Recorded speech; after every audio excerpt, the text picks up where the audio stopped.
It's the Orioles on Masson and a gorgeous summer evening here at Camden Yards in Baltimore as the Cardinals and the Orioles will play in Game 2. The Cardinals coming away with a victory in the ballgame last night. The first game the Cardinals have played here in Baltimore during the regular season. Hi, everybody. I'm Gary Thorne. For the Orioles last night, completely stymied. Loesch out on the mound, and then the bullpen finished it up for the Cardinals. And the Orioles offense, which has been so hot here in the month of June, simply could not get started. They'll try and do it tonight against the veteran Chris Carpenter. For the Orioles, some discussion yesterday and today about the number 4 hole, that cleanup spot that Vladimir Guerrero has held throughout the season. Does he stay in that spot after the All-Star break, or is he going to have to move in the lineup? Well, take a look at what some of the numbers are and maybe some of the answers for Buck Showalter. A comparison for 2010-2011. The problem is the power. Right now, it looks like 13 home runs compared to 29 last year. And the RBIs, they're going to be way down no matter what. Projected for 60 after 115. And 4 extra base hits in the last 33 games is all he's got. How does that compare around the number 4 spot? Well, the average is pretty good, but not with runners in scoring position, not in home runs. Dead last in RBIs out of the 4 hole, and on-base percentage is 10th. So, Jim, that's why there's been a discussion that Buck Showalter opened yesterday about what to do there. Yeah, and I think in fairness to Buck, he has been very fair with Guerrero and, Derek Lee right behind him. He's, of course, had the injury problems by giving him the at-bats. I mean, it's not like Buck says, well, you have 6 weeks. You have to understand, I mean, I will never criticize Vladimir Guerrero because he plays the game you want to play. I mean, he loves to play this game. One of the first guys, he's out on the bench. He runs around. He plays catch. He's got a Hall of Fame numbers. I mean, he's one of the best young players I saw when he came up when he was 21 years old. He plays as hard as he can. Bottom line is he is 36. He did not have a good second half, and that's continued into the first half. Hopefully he'll get hot, but he's getting an opportunity to find out if he can play or not. And Vladdy knows things are being said, so he knows there's a little more pressure, and does he respond to that if he can? Well, that's what we're going to find out here heading into the All-Star break. Game 2, the Cardinals and the Orioles. First pitch in the lineups coming up.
Southwest Airlines new Rapid Rewards, unlimited reward seats, and no blackout dates. Gorgeous evening for baseball. Take a look at our Train game time temperature brought to you by Train. Visit Train.com for an independent comfort specialist dealer near you. Hard to stop a train. 90 degrees, 29% humidity, way down, and gentle breezes blowing out to left field to start. Take a look at the starting lineup. Tony La Russa's Cardinals, brought to you by Southwest Airlines. Shoemaker gets the start. Jay, Holiday, Berkman, Freese, Rasmus, Molina, Hamilton, and Punto. John Jay, last 5, has put up some numbers. Jakabauskas on the mound, and the first ball is put up in the air to short. Hardy will drift over behind third base, and he's got it. Shoemaker's retired, a pitch and an out. Well, take a look at our scouting report for Chris Jakabauskas. Well, great to be in the big leagues. Nobody happier. Independent league. Great story. We'll talk about that tonight. Throw strike one. Well, there you go. He just did it. One strike. And then Blair Berkman last year with the Pirates. 2/3 of an inning. Ball hit back at him. And here's year was over. So, again, this team hits the ball back up the middle with the best of them. We'll show you that when Berkman is coming up. Jakabauskas looking to go 3-0. He gets 79% of leadoff batters, and he's got the first one in this game. He throws strikes. That's why the Cardinals are going to come up swinging. John Jay is in a 4-game hit streak coming into the ball game and has upped his average to 304 as a result. Here's the 0-2 delivery. That'll be swung on and fouled off. We'll see how long it takes for the Cardinals to start stepping out, because they will, because Jakabauskas, when he gets the baseball back, most of the time I think Wieters is just putting the sign down, and he winds up and delivers. Pitch will be taken inside, 1-2. Well, Chris is 32 years old, so he's been around the block. I mean, he came up as an infielder, outfielder. That's what he started his independent league career back in 2003. So he was talking about before the game, I have my game plan, but I also brought my compass in case it changes, in case I have to kind of find my way. But again, the big curveball, the cutter, good changeup, and hopefully throw strikes with a fastball. Got him to go after that one, and he's tagged out. Wieters puts it on. There's a strikeout, and there are 2 down. And you can throw this pitch if you get ahead, and he does that 2-2. And again, really good pitcher's pitch out of the strike zone. And again, you have one of the best young catchers behind the plate, so that bouncing curveball, no chance to get by you. Our pitch strike sponsored by Papa John's. Order online at papajohns.com. Better ingredients, better pizza, Papa John's. Here's Matt Holliday. Holliday has actually faced Jakabauskas 5 times. He has an 0 for 5 number against him.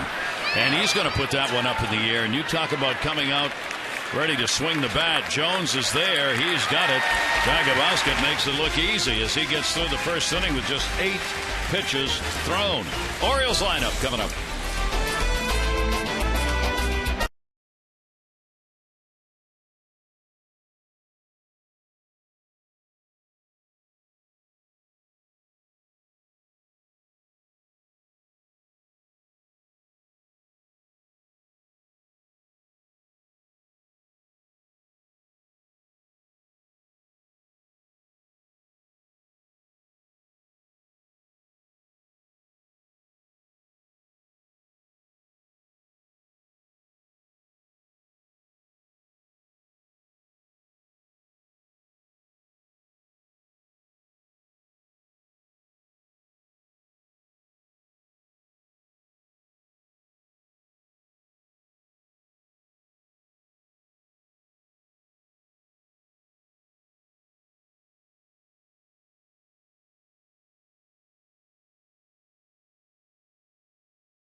He's only given up 1 first-inning run in his starts this year. Let's take a look at the starting lineup for the Orioles, brought to you by Southwest Airlines. Hardy, Markakis, Jones, Guerrero, Lee, and Wieters. Reynolds, PA gets the start, and so does Blake Davis. Against Carpenter, Lee with some strong numbers, a lot of at-bats. And our scouting report on Chris Carpenter, 35-year-old, former Cy Young Award winner, captain cutter, 44 of his 115 cutters, a wolf in sheep's clothing, because you look at the record, 2-7. This guy threw the heck out of the ball in his last start, and in the Cards with the Cardinals, great numbers, 86 and 40 lifetime. He has the all-time best winning percentage in Cardinals history with any pitcher that's had 100 starts or more. You think about that. That's a pretty amazing number as he revitalizes his career with the Cardinals. J.J. Hardy will take the pitch, and it will be up high for a ball, 1-1. For Hardy, he's had a home run now in 9 consecutive series. Last night added to it with a solo shot as he went 1 for 4. That one came in the 8th inning. And Hardy will take the pitch down low for a ball. Yeah, Manny Gonzalez doing the umpiring behind the plate. Big strike zone last night. Larry Vanover, already we have seen balls that maybe last night might have been called a strike, not. So it might be a little tighter zone, which is all right, I guess, if you're a hitter. Hardy takes it in the air to right field. Ball hit hard near the warning track and hauled in as Jay went all the way back near the 373 mark as Hardy just missed. Hey, look at the Cardinal defense. Holiday in left, Rasmussen center, John Jay in right. Freese back off the DL last night, along with Nick Punto, the shortstop. Schumacher tonight at second base. Former outfielder Berkman over at first, and then 3-time Gold Glover behind the plate, Yadier Molina. One of the hottest hitters in the game right now, Nick Markakis, will stand in. Nick going for an all-time high hit streak. He has reached the 17 mark, which is his high in his career. It's the 3rd time he's had a 17-game hit streak. He'll take that one to left field. Holiday is there, and he's got it. And boy, both of these teams, recognizing the opposing pitcher's throw strikes, are coming out swinging the bat. Now, everybody I talked to, and I was surprised that, was off last week for most of the games, and I just turned on their game, and I'm going, wait a minute, 93 to 95, really good cutter, big swooping curveball, beat the Phillies, the best team in the National League. And everybody you talk to, whether it's Tony La Russa, Dave Duncan, the pitching coach, said it's just a play here or two. They don't get him a lot of runs. Kind of Guthrie numbers, 3.66 runs a game. Made a few mistakes, and that's how he's got the losses. That's why the record is 2-7, but it is indeed misleading. The only thing that he has done throughout his career that he's stayed consistent with, he gives up a ton of hits. He leads the National League in hits surrendered, and that is not unusual for Carpenter, which also tells you something about the number of strikes that he has always thrown in his career. He doesn't mind surrendering hits. He works well with runners on base. And again, it's really when you surrender them. The things you look at, 263 runner scoring position, about the league average. Jones on pitch down and away. And that's that cut fastball. It looks like a slider. Boy, he uses it against left-handers. He ran the Phillies off the plate, especially their, Ryan Howard, Ibanez, Victorino. He throws that hard slider at your back leg and then run that fastball away from you. Still can throw a fastball at 93 miles an hour. 1-2 delivery, and Jones will foul it back. He has an extensive record against the Orioles. He has 7 wins and 4 losses. This is the 16th game and 15th start that he has had against the Orioles. A lot of them, but they were from a time back. It's his first start against the O's since 2002 when he was with Toronto. Here's the 1-2 delivery to Jones. Ground ball to short. Puto is up with it, and both pitchers start out with 1, 2, 3 innings. Orioles set down on balls put in play. We've completed one middle game of the 3-game set.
He's written about them for the past week.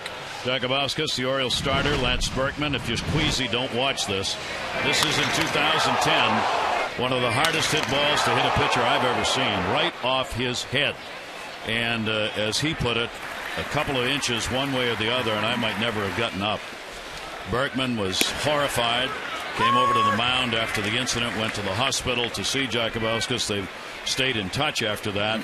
And obviously one of those incidents that has got to impact on both of these two guys. It won't be forgotten. 1 ball, 1 strikeout. Yeah, one of the horrible stories last year. 2/3 of an inning on the season for Chris. Again, he would struggle throughout the year, and you just don't have time sometimes to react. And like he said, 2 or 3 inches either way, and of course it could have been a lot more serious. The thing is, Mike Mussina was hit by Sandy Alomar Jr. He said, I never saw the ball, so really came back, and he's the same Hall of Fame candidate Mike Mussina. Didn't bother him at all. 2-1 delivery, good heater, and Berkman trying to go after it. Yeah, again, close enough to get him to chase, and again, 300 lifetime home runs from this side of the plate, 345 total. Berkman, a .258 lifetime hitter against the Orioles with a couple of home runs, and he will slash that one the other way. He is one of the best power hitters in the game on the road, as Berkman continues to lead the National League in home runs on the road, and he is second in RBIs on the road. You love to have those kind of players because they really pick a team's offensive up. You see the numbers with the 14 home runs on the road. Jakabauskas pulled a little off on that one, and right off the end of the bat for the foul ball. 2 ball, 2 strike count on Berkman. Freese and Rasmus to follow. Yeah, another amazing number, Gary. In our notes today, 26, maybe 0.1 of his hits, home runs. Only Carlos Pena, over 30% of his hits are home runs with the Cubs. We saw him when he was playing for the Rays all those years. Good matchup right here. Jakabauskas and he are in a pretty good battle right now. And the count at 2-2. I'm sure for both of them, getting this at bat over with will be a real good thing, and all of the past will be put aside. Pitch will come inside on a little movement, and the count goes full to Berkman. 3 balls and 2 strikes. Yeah, a little bit better velocity than we've seen from Chris Jakabauskas. It's a perfect night to pitch. Again, because of the lack of humidity, and you can tell Berkman's having one of those good years because he lays off the good curveball. Take a look at the Orioles defense. P.A., Jones, Markakis, that's their outfield. Reynolds, Hardy, Blake Davis back in the lineup. A couple of big hits over the weekend. And Derek Lee, who made a terrific play last night over at first, and Matt Wieters, about as good as it gets behind home plate for the O's. David Freese coming off the DL last night and immediately helping the ball club, as Freese ended up with a 2 for 4 in the ball game. He and Nick Punto both off the DL, and both had 2 for 4 nights and were differences in the ball game for the Cardinals. Freese getting back with a big average, obviously a limited number of games played because of the injury, but they are real happy he's there. Berkman on at first base. Not a big lead over there. Freese playing in his 27th game. Inside out fly ball to right. Markakis coming over, and he's got it. Freese retired. Berkman back to first base. And our Maryland Lottery's double play contestant is Ronald Edwards Jr. from Capitol Heights. For every double play the Orioles turn during the game, Ronald, you get $1,000 from the Maryland Lottery. See how you can turn double plays into cash and get other great prizes. Just go to mdlottery.com/double play. Rasmus, a hot bat. He had a home run in the ball game last night. He's got a 5-game hit streak coming into this game. One down, and he bunts, and if he had gotten that fair, he could have walked. Reynolds was playing way over. They had the infield shift on, and Rasmus was going to try and lay it down, just didn't get it fair. Well, again, it's a good play. Even better if it's either fair or foul, because you don't punt it back to the pitcher. It's a horrible play. But now you'll, of course, change your defense. So you do it 0-0, and Reynolds will play in and over a little bit. Of course, they want him to do what he did last night, which is to walk and hit home runs. He can do that. 0-1 count on him. Berkman not a base stealer at first base. And that's going to be inside. For Rasmus, 5-game hit streak, hitting .375 during the streak. The solo home run, 6th inning, 2 runs accounted for with that blast. And that is a hit streak that comes after a tremendous funk. Before the hit streak, he was 19 for 109. And he had only 8 extra base hits in 32 games. But over the last 5 games, 2 home runs, 4 extra base hits, 3 walks, 6 runs, and he's gone 6 for 16. And La Russa was saying last night, boy, do we need his big bat, just not only for what he gives us, but protection he gives us a couple of other guys in the lineup. 2-1 delivery to him, and that is in the air to right field. That is way back, and he's still hot. Goodbye home run. Rasmus with another 2 RBI homer, and it is 2-0. And what Mark McGuire's hitting instructor encourages not only him but all their hitters. Know what your hot spot is. In other words, what you can handle. A 2-1. He's looking fastball. Look at this pitch. Right down the middle. You can see Chris Chakabakis put his head down. No doubt about it. 2-0 Cardinals. 8 home runs on the season and 32 RBIs for Colby Rasmus. And the Cardinals, who came into this series not hitting, and the first game and the first couple of innings here have got those bats going. And an 0-1 count on Molina. And Molina will take that one to shallow center. Jones moving in, and he's got it. Molina's retired, 2 down.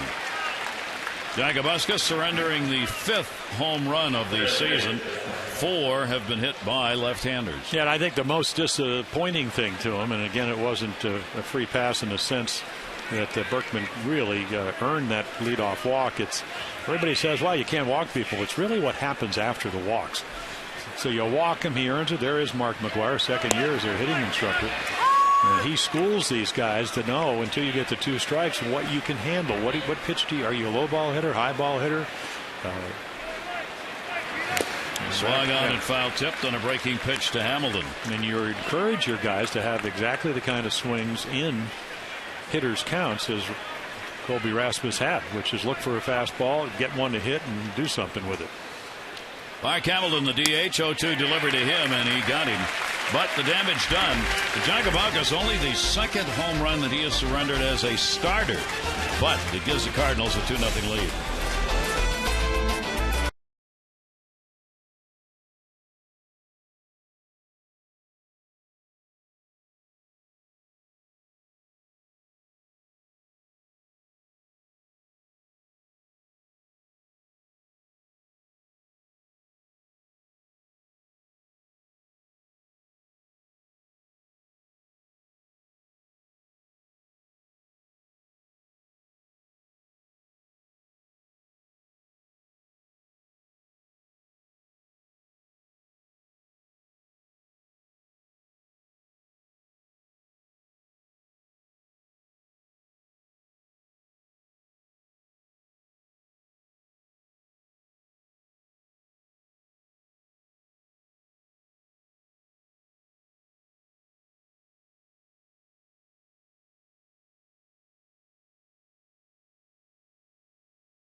Brought to you by Southwest Airlines. Southwest Airlines' new Rapid Rewards, unlimited reward seats, and no blackout dates. Gorgeous summer day in the Inner Harbor. Good time to take the paddle boat out or the water taxi and enjoy the look back in. And a great night for baseball here at Camden Yards. Vladimir Guerrero will be leading it off. 3-game hit streak for the Oriole DH. He is 6 for 13 with a home run lifetime off Carpenter. He's first ball hitting center field. Rasmus, and he's got it. Jay kept coming. Rasmus kind of held up there, but he makes the catch. Yeah, veteran pitcher, veteran hitter. Guerrero at 36, Carpenter at 35. Says, okay, where can I go where he can't extend his arms? And you know, he's watched film. He knows how aggressive Vladimir Guerrero is. Gets it in on his fist. Pitches to the big part of the ballpark. Nice to do if you can do it. Hitters are .282 against Chris Carpenter this year. Left-handers .270, right-handers .293. He has given up 10 home runs, 6 to lefties. And here's D. Lee. Derek's had a ton of at-bats against Carpenter and a very lofty .310 batting average with 2 home runs lifetime against the Cardinal starter. The 0-1 delivery's on the inside corner to Lee. Carpenter, too, as you see, works in a hurry. Both defenses in this game won't have time to turn around and look at the scoreboard. Here's the 0-2 delivery. Lee will take it, almost hit him.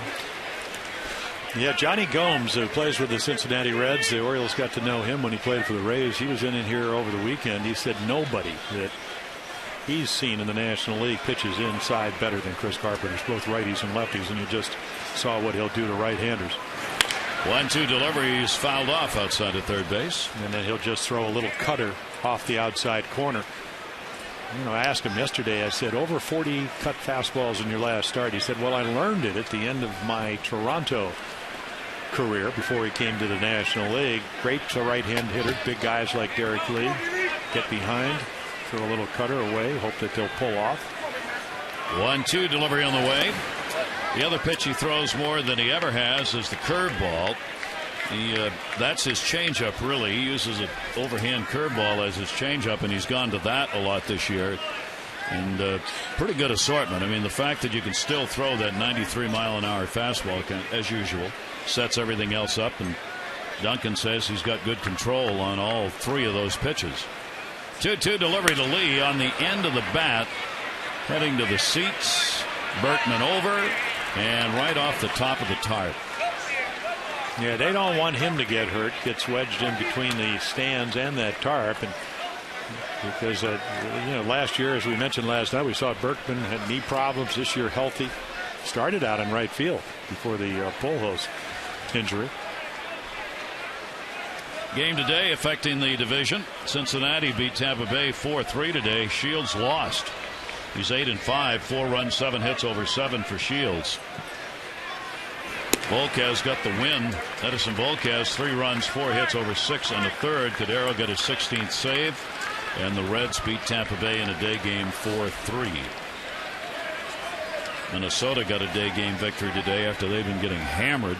Today it was 1-0 Twins over the Dodgers.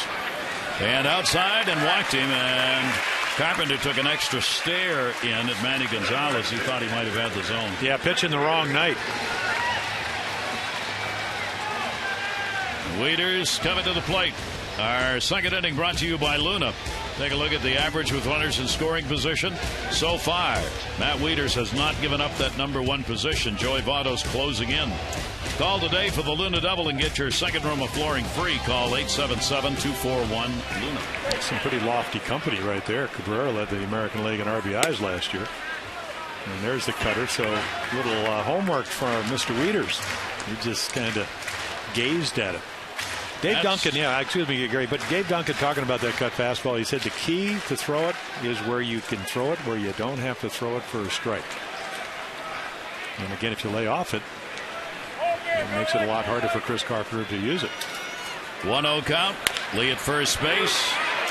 Schumacher will have to go to first and get the out there. So Lee will move up, but there are 2 down. Wieters on the ground ball out. It's the other thing with the obviously the change of speeds. There are really 3 different speeds automatically given. The fastball's one, the cutter's another, the curve is another, and then he will move that fastball around a little bit speed-wise. So he's got a lot of variations. Well, he's got the 2 fastballs. He very rarely will ever throw a 4-seamer, but he does throw, which is the mantra for Dave Duncan and his pitching staff. He does throw the ground ball 66%. of the time. That's a lot of ground balls. More this year than ever for him. Swung on a miss by Mark Reynolds. Mark coming in with a .224 batting average for Reynolds in the ball game last night. He ended up with an 0 for 3 and a walk. Mark is 4 for 8 lifetime off Chris Carpenter. Runner at second base, and the pitch will be taken up high. And there's that 96. So he's not going to consistently. But again, when I watched him last week, I was surprised. And again, that's why. And he's going. Was that up? Young umpire, and he's trying to work him.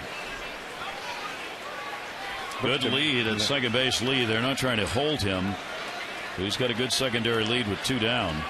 1-1 delivery on the way, and that one in the air to left field. Holiday is under it. And that will do it. No runs, no hits, no errors, and a base runner left on to complete here at Camden Yards with the Cardinals leading.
By Rasmus have the lead. Nick Punto returning from the DL last night with a 2 for 4 switch hitter, triple RBI in his first game back since the 17th of May. A right forearm strain had kept him out, and both he and Freese came back with a vengeance. Yeah, the windy cine elbow. Said he hurt his arm in Chicago making a throw on a very cold day in April. That'll do it. And it can be very cold. First ball hitting continues. PA back. He's not going to get it. That ball is a ground rule double. That thing just had launch on it. It kept going up. And PA had started in on it, and it never came close. Yeah, it just carries it again. No humidity. Fastball down. A little wave right there. It actually bounces on that rubberized warning track into the seats. Boy, how many times have we seen that this over year? there? It's amazing how many ground rule doubles there have been for both teams, visitors and the Orioles. Hits that track, and with that short wall especially, up it goes. So let's see if they play a little situational baseball right here, trying to move over the runner. I would imagine Skip Schumacher's going to try to do that. He takes it to right field. Nick Markakis going to have to watch this come off the wall halfway up. Here comes Punto. He'll score. Markakis will hold him to a single, but it's an RBI base hit. Shoemaker gets it, and it's a 3-0 Cardinal lead. Well, that's what he's trying to do, hit the ball to the right side. So fastball to Punto down the middle, as was the home run to Rasmus. Right here tries to get it inside, maybe a cutter. He really doesn't cut. And then Nick Markakis does what he does so well. There's the third run for the Cardinals. So good even better situational hitting. 18 RBIs. Shoemaker in his 44th game for the Cardinals, playing at second base. And here's John Jay. Jay, a strikeout victim his first time up. 4-game hit streak he extended last night. Went 1 for 4. And also picked up RBI and a sacrifice fly. Well, the Cardinals have just come out swinging here. I mean, they're not taking any time at all Well, it's all right to throw a lot of first pitch strikes, but if you're in the middle of the plate, that can get you in trouble. Fastball will be up high. Jakabauskas making his 5th start and his 10th appearance. The Orioles have gone 4-3-1 in the previous starts that he's made, and he has not surrendered more than 4 runs in those starts. 4 in 1, none in 1, and 3 in 2 of them. Here's the 1-0 delivery. Jay takes a breaking ball in for a strike, 1-1. And it's a good one. Yeah, the one thing, if you are a starting pitcher, you look at there, the first pitch strikes. Again, great numbers for both of these pitchers. Exceptionally high. If you're going to start for a team, they're going to know everything about you. They're going to know how many curveballs you throw, where do you throw them over, do you start guys off with fastballs, can you command both sides of the plate, and they'll watch film. And, it used to be a guessing game. Palmer, what is it? A lot of fastballs. Now they'll look at all your at-bats against lefties, righties, what you do. Do you hold runners well? Do you not? Do you field your position? I mean, you get exposed. And if you're a bullpenner, they can look at all those things. They probably don't dwell on it quite as much. 1 ball, 1 strikeout. Jay Punto has stolen only 1 base, but he is a base stealer. Jay, he had to wind up on that, trying not to get out in front of the pitch, and almost did a little circle with the bat there, and a 1 ball, 2 strike count on him. Well, punched him out on a curveball the first time, so. And then again, it was a 2-2 count. This time 1-2. You don't have to throw it first strike. Punto not extending the lead at first base, and has not shown a desire to go yet. Very short lead. Here's the 1-2 delivery, and that'll be up and away, and he just punches that one foul to keep the at bat alive. Shoemaker at first base, getting his first RBI in that spot. It's the 3rd game as a leadoff batter this year, and the first hit that he's had as a leadoff batter. And yet another different lineup for La Russa and the Cardinals.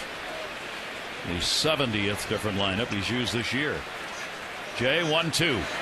And that'll go to left field. PA was deep. He's not going to get to it. And in at second base, Shoemaker, and a base hit for Jay, who now has a 5-game hit streak. 2 on and nobody out.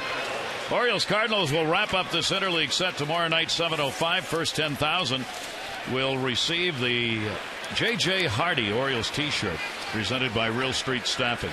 Celebrate the great season the shortstop is having. Tickets 888-848-BIRD or Orioles.com. That's tomorrow for the first 10,000 fans 15 and over. Mound Conference. Yeah, Rick Adair out to most likely say just better execution of your pitches. You can see the home run, last inning 2-run shot by Rasmus.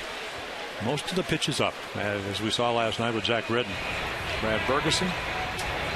Berge getting loose. Orioles starters have continued to really struggle as they're averaging only 5 2/3 innings per start, 2nd lowest in the majors. Matt Holliday coming up. Holliday flied out his first time up in this ball game.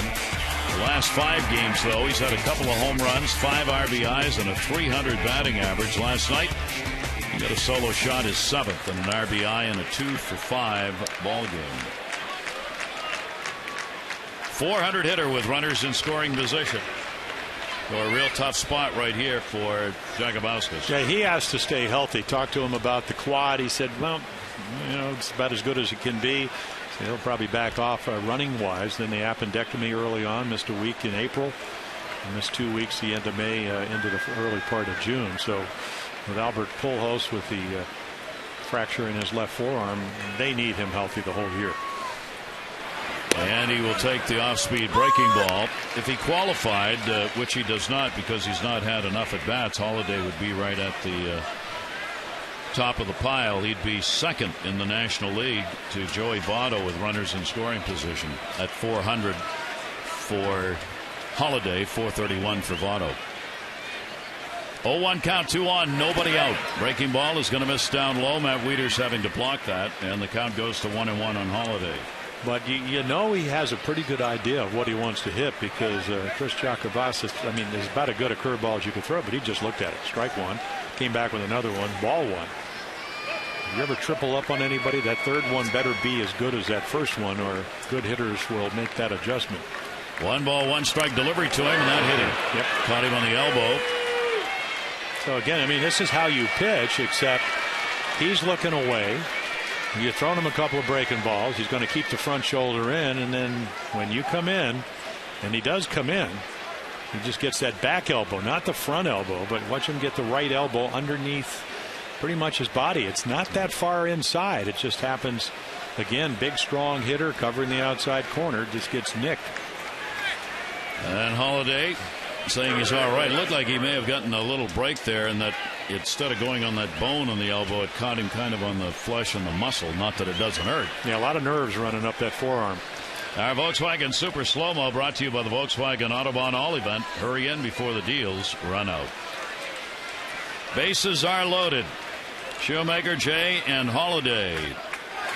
And Berkman, who drew a walk and scored at the plate. The Cardinals already with a 3-0 lead and a run in. All 4 who have come to the plate have reached with the 2 singles, a double, and a hit batter. Third hit batter by Jakabauskas this year. Bergman, the 0-1 delivery to him, and he will top that one foul, and the 2-strike count. Yeah, they got Chris Carpenter 12 runs in his last start. I mean, he stifled the Phillies, 1 run through 7 innings. It looks like they want to do that again tonight, or at least attempt to. Berkman has had a tough June, hitting only .213, but he has had 7 home runs. He is another like Mark Reynolds. When he hits the ball, it's usually the long ball, while the average may be down. And the pitch will be taken. Berkman with a 1 ball, 2-strike count. Another great take. He does not strike out a whole lot. 235 times to the plate, only 44 strikeouts. Great on base percentage, getting on base 40% of the time. Berkman may be headed to the All-Star game. He right now is second in voting for National League outfielders. And his teammate Holiday is right now third. Ryan Braun the other. So they've got a chance to having a couple of outfielders on these in the starting lineup. Berkman, 2 ball, 2-strike count. Jakabauskas trying to get that ground ball, the infield back for 2 with nobody out here. 2-2 delivery is fouled, and Reynolds will come over with no play.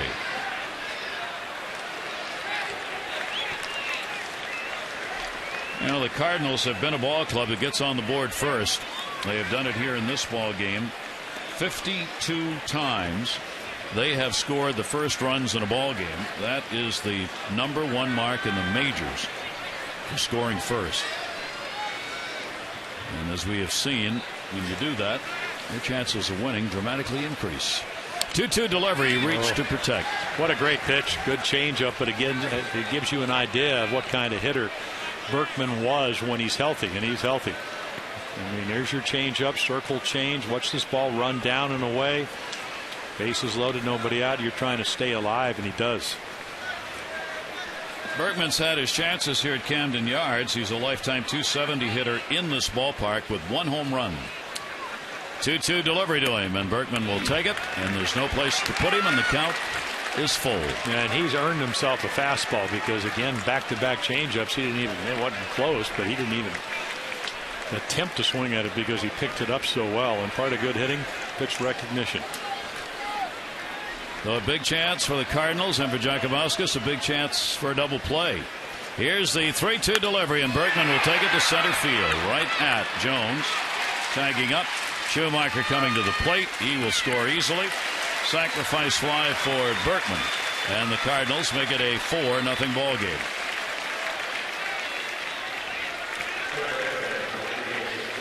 So Berkman continues to produce the offensive numbers as far as getting the runners in. That's 55 runs batted in. He is 5th in the National League in RBIs. Prince Fielder leads the National League with 68.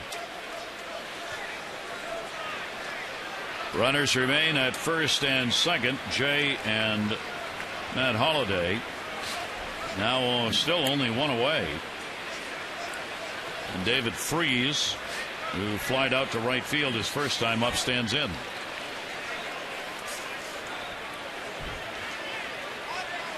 Cardinals coming into the ball game last night had lost 6 consecutive road games. That one, Hardy, Taylor made. 1, 2. So, with Agabauskas and the Orioles, it could have been a lot worse. A couple of runs scored. They do it on 3 hits. The Orioles turn a double play, and Ronald Edwards Jr., Capitol Heights, you just won $1,000 from the Maryland Lottery double play contest.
Left field, Luke Scott was out there last night. Luke Scott made a tremendous catch, denying Holiday a home run, but in the process banged his knee on the post that hold that wall up. Also his shoulder and face, a couple of marks, but it was the knee that really bothered him, and he talked about it after the game. I guess there's a bunch of poles back there holding the padding up, and that's where that little mark right there is from, and I just banged my knee like a contusion, and banged my shoulder and my face a little bit, but my knee is what's stiffened up the most. He is available to play and to hit, but Showalter said he thinks he could go to the plate. This is what was on the wall when everybody got to the ballpark today. The names have changed to protect the guilty. It's a pretty good drawing, though, actually. It really is. It was excellent work. Knee plant, face plant, chest plant. The knee will get better. The problem is that shoulder's he's got that slap tear in his labrum, so that's certainly running into the wall. I mean, it is padded, but there is cement behind it. Yes. It doesn't give a lot. Felix Piet, Davis, and then Hardy top of the order. It reminds me of Wrigley. When you go to Wrigley, of course, in the summertime, everybody looks and goes, oh, wow, it's got the ivy and it's all soft, everything out there. No. Behind the ivy is solid brick. Let me get a little bit of a cushion. You don't run to the Egati. PA is caught looking. Carpenter's got his first strikeout. Yeah, that's that two-seam fastball. You talked about it, darting and diving. I mean, Molina sets in there. There's a little Greg Maddux right here, and ball runs back 93 with that's that two-seamer. Three-quarter delivery. It goes left to right, and then he cuts it away from righties into lefties. I mean, this guy. It's funny, Jim Presley saw him with the Marlins as a hitting instructor. He said Adam Wainwright, who had the Tommy John, and Carpenter, about the two best right-handers you will see. Now, obviously, Lincecum and Matt Cain, they got to the World Series. But you get an idea, they're pretty good. They know what they're doing. He's seen this act before. And the National League, Jim was talking about it, is where Carpenter thrives. Here's Blake Davis, the 0-1 delivery to him to center field in shallow. Rasmus, boy, was that positioning perfect. Right to him, and he was way in center field, too. Yeah, you made a good pitch. That's that curveball you talked about. So that's the way they paid Punto, and he hit it over your head, the curveball they play in. So, Blake Davis swinging the bat quite well since he's come to the big leagues, and the line drive's just an easy out. 2 quick outs here. J.J. Hardy coming up. Only 31 pitches have been thrown so far by Chris Carpenter. The delivery is going to be taken. For Hardy in the leadoff spot, How about that? Now, these are just in the leadoff spot for him. He leads everybody in average, in the on-base percentage, way up there, and in home runs, only in Kinsler with 9. And Kinsler got one last night, is ahead of him. I mean, he's ahead of all the outstanding numbered leadoff men in baseball. That includes Ellsbury and Ichiro. And that's in limited at-bats, too, Yeah. because he did not start the year, Brian Roberts. And, of course, we wish him well. Hope his recovery's coming along. Hope the wisdom teeth. That's coming out. Yeah, well, they're out. Headache's going away. That one back to the mound off Carpenter is going to be a base hit. He could not get himself turned to the ball, and there's the Orioles' first hit, a 2-out single, 3rd inning. Now, he's a big guy. He's 6'6", out of New Hampshire. Mike Flanagan is a home state, Trinity High School. So, again, can you get the glove down? That's a ball that you would think he'd usually catch. Of course, a hockey player, a baseball player coming up. If that was a puck, he would have corralled it. They made a great save. Yeah. Kick save and a beauty. 4-0 lead for the Cardinals. The Orioles get a man on here, and Markakis coming up. Nick flied out his first time up. 17-game hit streak for Nick, during which he has been absolutely phenomenal with the bat. He's been driving the ball all over the place. 2 away, and he will take that pitch. For Nick during the streak, hitting .410, couple of home runs, 11 RBIs, and last night had a 2-for-4 ball game and an extra base hit, a double, and a run scored in the Orioles' loss. The Orioles did not get on the board until the 8th inning last night. Hardy had a home run, and Jones had the double that drove in Markakis. 1-0 delivery to Nick, and the fastball is there for a strike. Longest streak in the majors right now at 17 games. Nick has put his average from 236 up to 279 coming into the ball game with a streak. 1-1 delivery. That'll be towards right center field. That's going to fall in. Hardy's going to make the turn. He'll be headed home. Markakis thinking about 3 will wisely stop as the relay throw comes in. Nick's got a career high 18-game hit streak, and he puts the Orioles on the board 4-1. Yeah, part of this game is getting the big hit, getting the right guy to the plate. So again, 18-game hitting streak, this little cutter, it just kind of spins. He's all over it. Nobody playing up that right center field gap. So again, Carpenter not fielding his position, and then the ensuing double gets the Orioles back into this game. Now they trail by 3. 31st RBI of the season for Nick, and the 10th two-bagger. The Orioles try and keep it going here. Markakis again delivers with 2 down. Here's Adam Jones. He grounded out his first time up.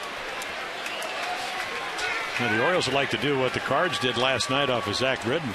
All their runs early on, and there was a terrific curveball. The first 3 runs were all with 2 outs. That'll bring Buck Showalter up to the railing. See if the Orioles can keep it going. Jones, 313 with runners in scoring position. The Orioles have had a real tough time of it. They were 0 for 7 last night with runners in scoring position, and 8 for 53 coming into tonight's game. Well, within the month, they dropped about 20 points. They were up there at about 284. They're 264. Yep. And they've dropped from 1st to 4th. Well, that's about the league average. Yeah, you know, I mean, when you look at it, it's, I guess, about, what, 258, somewhere like that, with runners in scoring position. Much lower than in years past. That'll be taken outside. The Cleveland Indians at 270 are the leaders in the American League now. If you're looking at the midpoint number, not the average, but the median is 257. Yeah, it used to be every year, just year in and year out, about 10 points higher. Pitching is dominated. 2 ball, 1 strike count to Jones. Markakis on second base. Ground ball towards the hole. Picked up by Pinto. He can play and gets the out. The Orioles will get a run on a couple of hits, no errors, and a base runner left on. 3 complete, 4-1 Cardinals.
Cliff Lee, 7th starter in Major League history to go 5-0 with an ERA below that .21 number.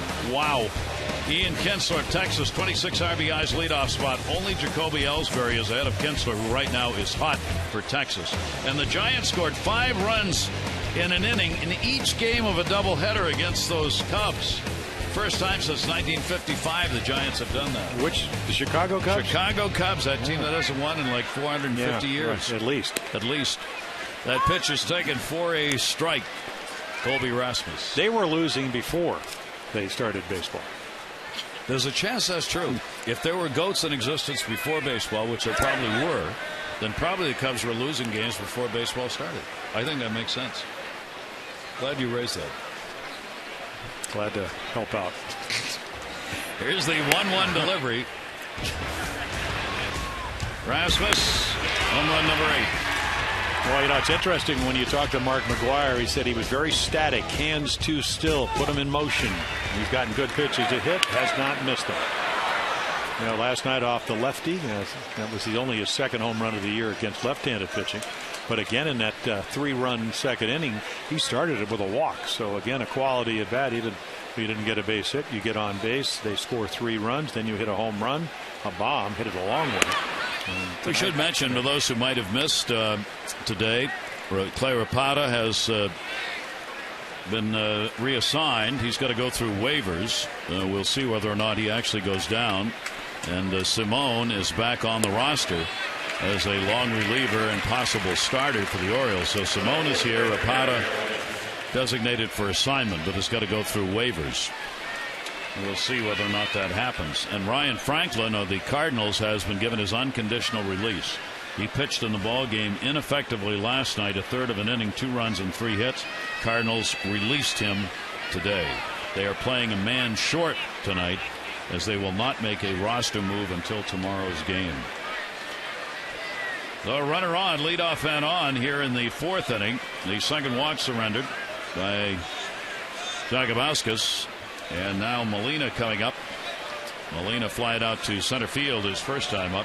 Yeah, if you get behind Yadier, I would not be surprised if Tony La Russa starts the runner. Pretty good speed, 5 out of 6 stolen bases. You want to create more offense. I mean, last night was only the 3rd time since June 9th they had scored 5 or more runs. So the Cardinals, as we mentioned, struggling, not only winning, but just not scoring a lot of runs. Well, their offense was in a real funk here, and the Orioles aren't particularly happy that they seem to be coming out of it in this series. Well, just think about it. If good pitching stops good hitting, what does bad pitching do to bad hitting? Gets you going. Makes it look pretty good. Yeah. Team now 2-5 without Albert Pujols in the lineup. 1 strikeout, runner not going. Pitches up high to Molina. Molina, the absolute workhorse. 3,316 innings he's caught in the last 5 years. Believe it or not, that's not first. He is a second in that department. Florida's John Buck and Atlanta's Brian McCain surround him as far as the innings are concerned behind the plate over those years. But he's on a pace for his 4th 1,000th inning season. So coming into this series, they had rested him. He had the last game off. They had an off day and then gave him a couple of days in which he could stand up instead of squat down. But he is an Iron Man behind the plate. Yeah, and they got a young catcher. It was supposed to be Gerald Laird. He's got a injured finger, so they got Tony Cruz up. I watched him catch. He caught Carpenter the other night. Did a nice job. So a good catch and throw guy behind him. Gold Glove catcher Molina with a 1-2 count on him. And Molina will foul that one the other way this time, and Rasmus will come back to first base. Well, we get to see Brian McCann when the Orioles go down to Atlanta this weekend. And I was watching last night, 4 hits. He's red hot, 21 RBIs last 24 games, hitting home runs. He's got 10 on the year. Atlanta won their ball game again today. They had a day game. The Braves are making a real run. They're 4.5 behind Philadelphia. They have won 3 in a row, and 8 out of their last 10 for the Braves. 1 ball, 2 strike count, and the pitch is away. There's also been a pitching change for tomorrow's ball game. La Russa just couldn't go through this without throwing a left-hander. So Jaime Garcia is going to come on to do the pitching, a lefty in place of Jake Westbrook, and Brian Mattis will be going for the Orioles tomorrow night against the Cardinals. 2-ball, 2-strike count on Molina.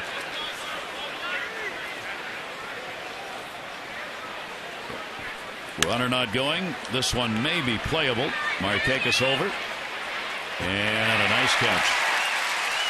Molina retired on a long at bat. Visit MLB.com and the moments to vote for Cal Ripken's 2001 All-Star Game heroics as the most memorable All-Star Game history. Celebrate the 10th anniversary of Cal's All-Star performance and the final All-Star game he had by getting him into the finals of the ML Baseball's Midsummer Classics contest. Fans can vote up to 25 times in each round. Visit MLB.com/moments for the most outstanding moment in All-Star history. Here's Hamilton, and he will take the pitch for a strike. Hamilton, a strikeout victim, his first time up.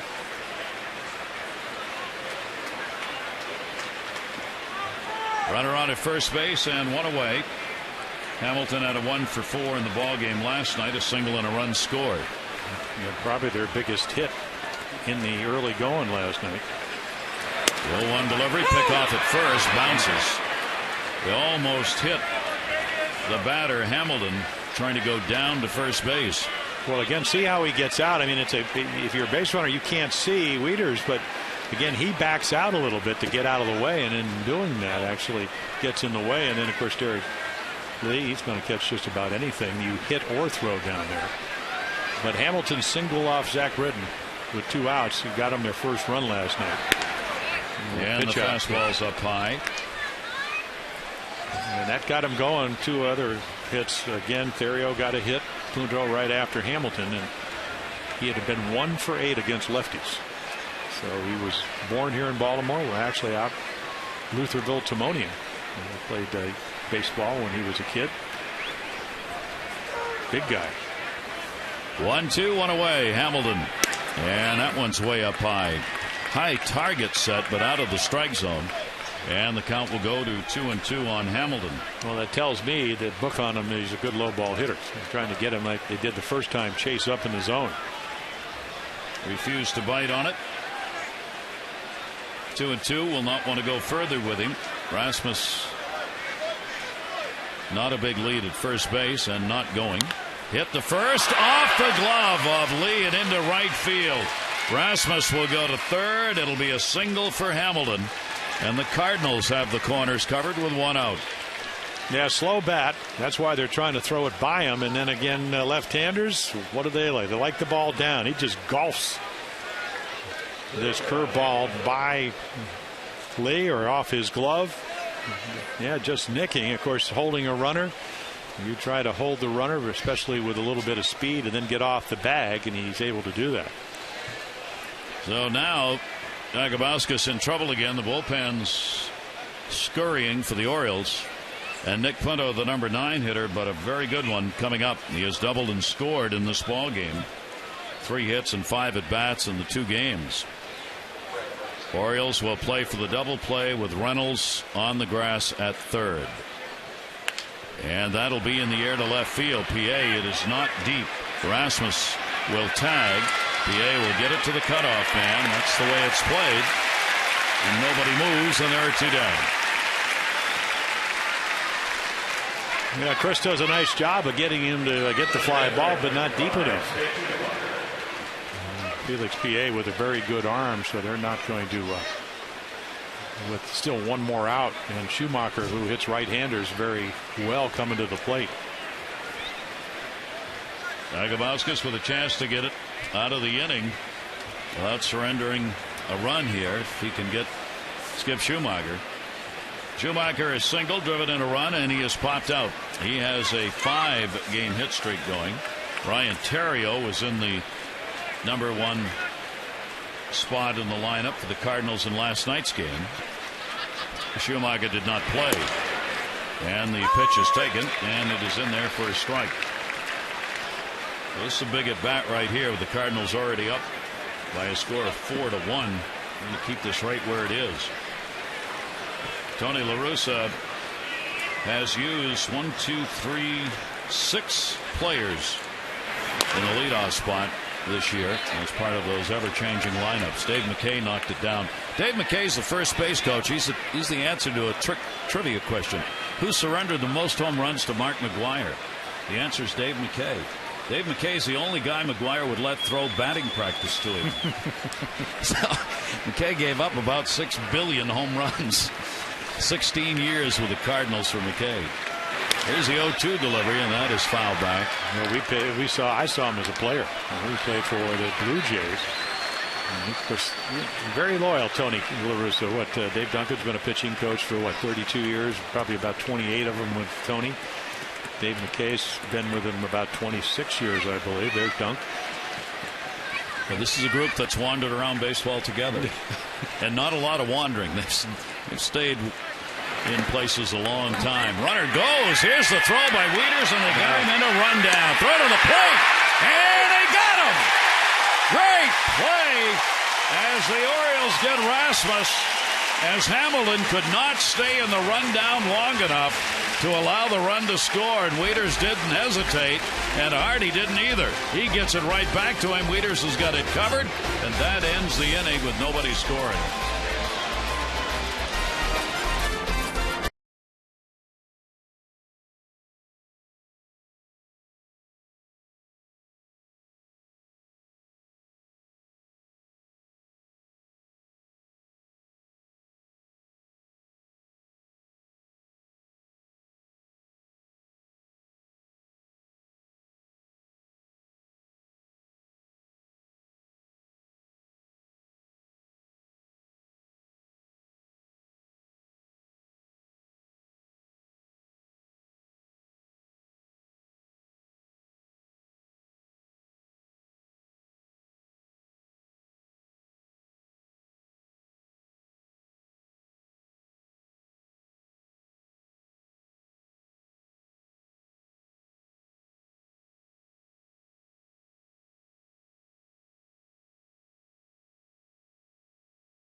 You watch Wieters. Watch him look to third right away here. Look.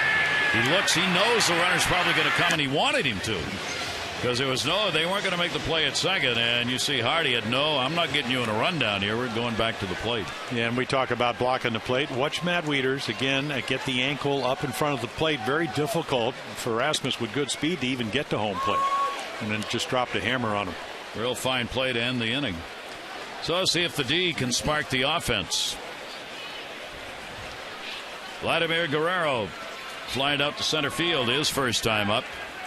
Chris Carpenter with a breaking ball away. 4-5-0 for the Cardinals. 1-2-0 for the Orioles. We go to the bottom of the fourth. Each team has left a couple on base. Carpenter a walk and a strikeout. Jakubowski's 2 walks, 2 strikeouts. It's about defense. Balls in play in this game. And that will be away. And a 2-1 count. Orioles having to climb uphill again. 2-run homer by Rasmus. RBI single Schumacher. And a sac fly by Berkman, accounting for the 4 runs of the Cardinals. 2-1 delivery, and that's going to be a base hit. So Guerrero gets a leadoff single. 4-game hit streak for Vladdy. Masson is giving away 30 prizes in 30 days, including signed jerseys and other Orioles gear. All you have to do is visit Facebook.com/Masson Orioles to win.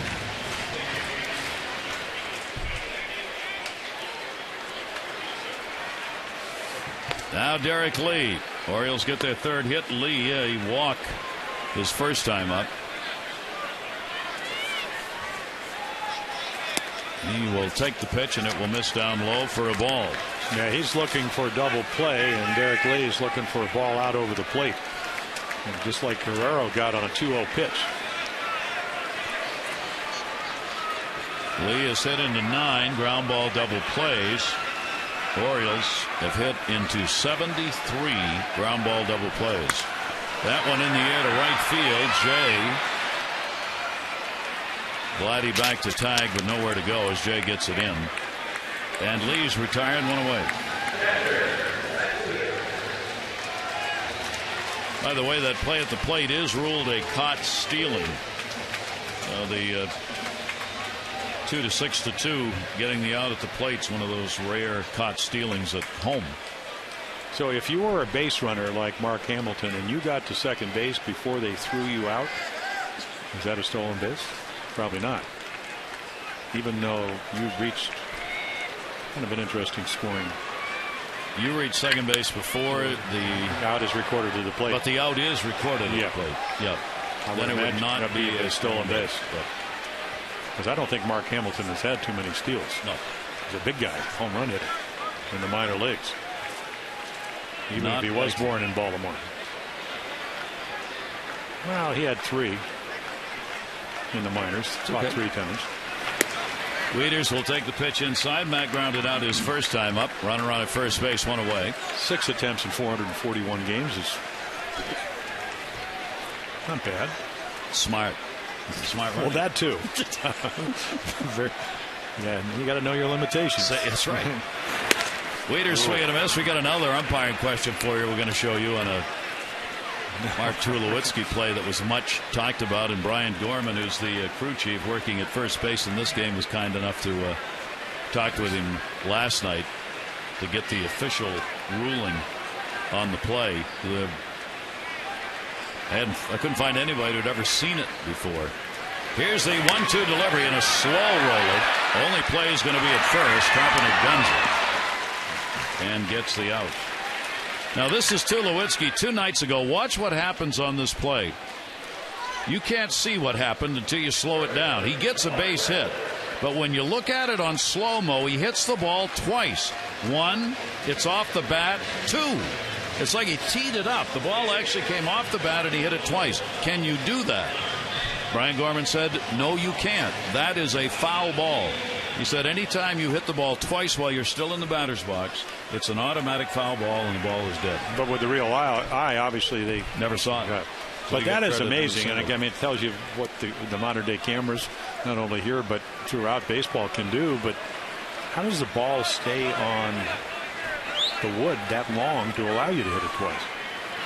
Even though it's up in the trademark. Have you ever seen that? I mean, probably no. You'd never see it with a naked eye anyway. I've seen 2-3 foot pop-ups when you jam a guy, where he literally hits it where the catcher can just reach out, almost not getting out of his stance. Yep. I've never seen one like that. It was very strange. Reynolds on a swing and a miss, because our staff always comes up with other great questions to follow that, because then the question was, well, what if you bunted the ball, went up in the air, and you're still in the batter's box, but the ball just kind of pops up in front of you, and you swing at it? It's a foul ball. It's foul ball. Same rule. You're in the batter's box, you hit the ball twice. But then again, if it's a pop-up and you interfere, that would imagine they call you out with interference. Yeah. 0-2 count on Mark Reynolds. Runner at second base, Guerrero, and Carpenter will get the strikeout. That is his second. No runs, 1 hit, no errors, and 1 left on base. 4 complete. 4-1 Cardinals.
Orioles baseball on Masson is brought to you by AT&T. Rethink possible. Mike Flanagan, when he's not working with us in the booth, that's his room.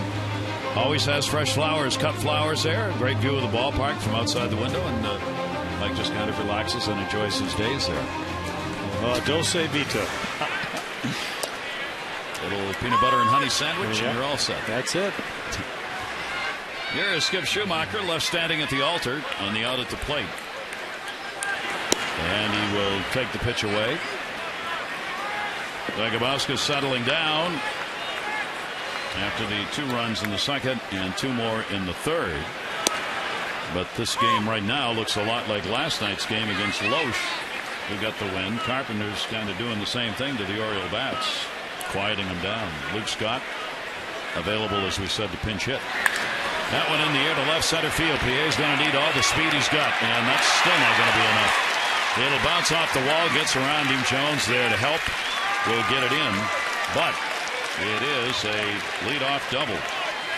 Yeah, Chris Jacobakis would be the first guy to tell you he can't pitch in the middle of the plate, and that's what he does. 1 and 2, doesn't quite get it down or away. Boy, just about 3 times now. Felix Pierre trying to run him down, can't quite get to him. Again, very warm and coolish night in the sense there's no humidity hardly at all. And that ball seems to be carrying, as it did over the weekend, very well. That's 4 out of 5 innings that the Cardinals have gotten the leadoff batter on base.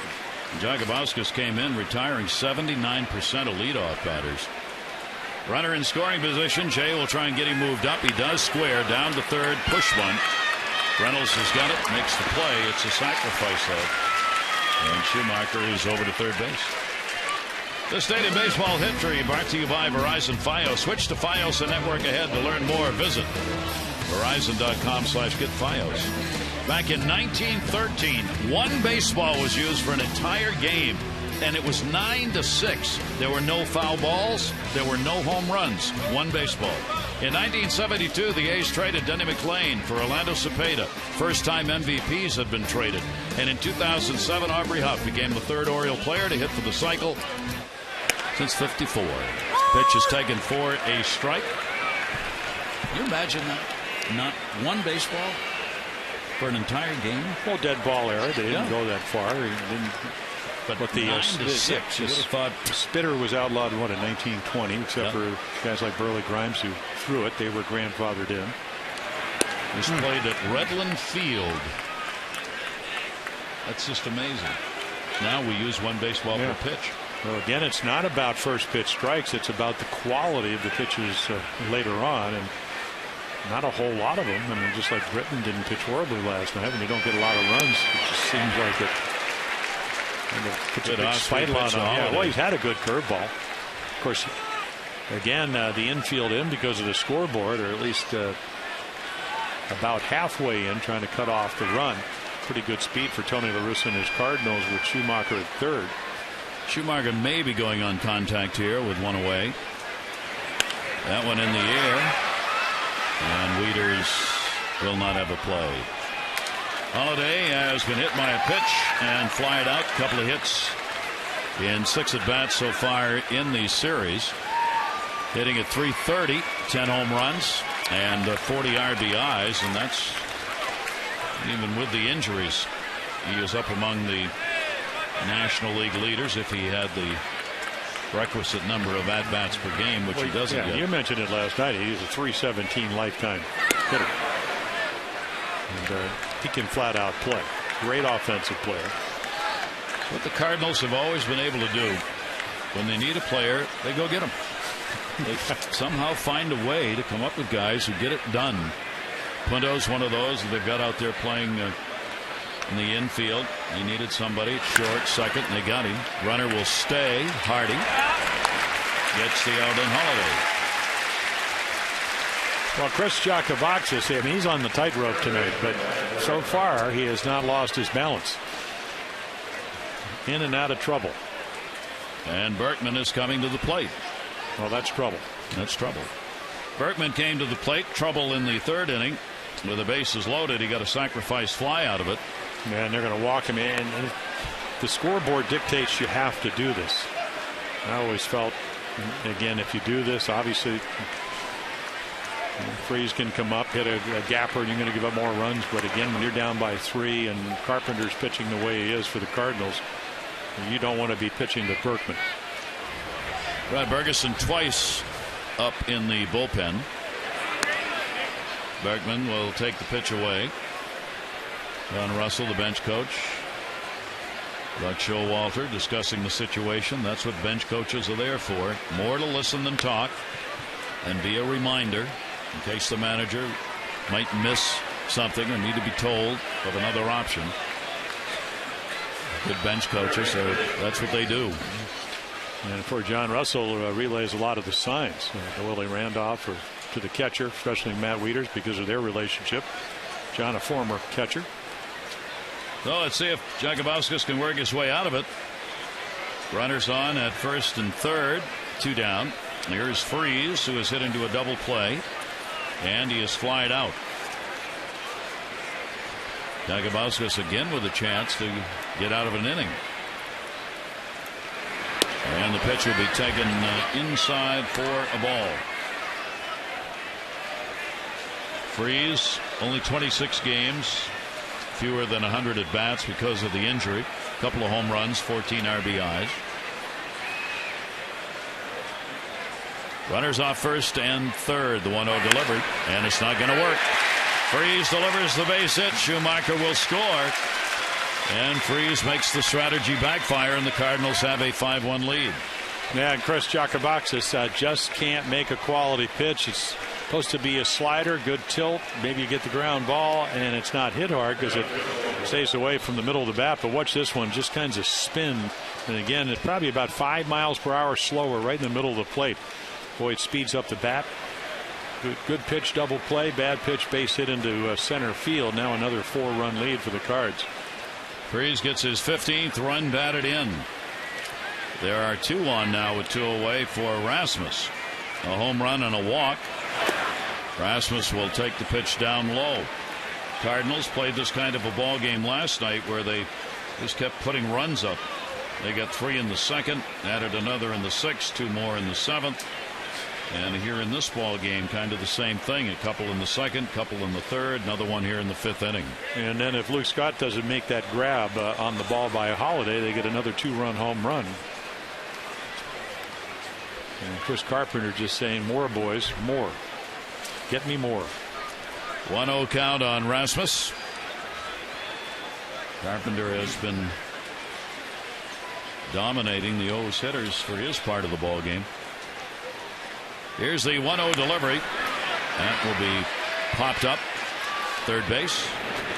Reynolds is there and will put it away.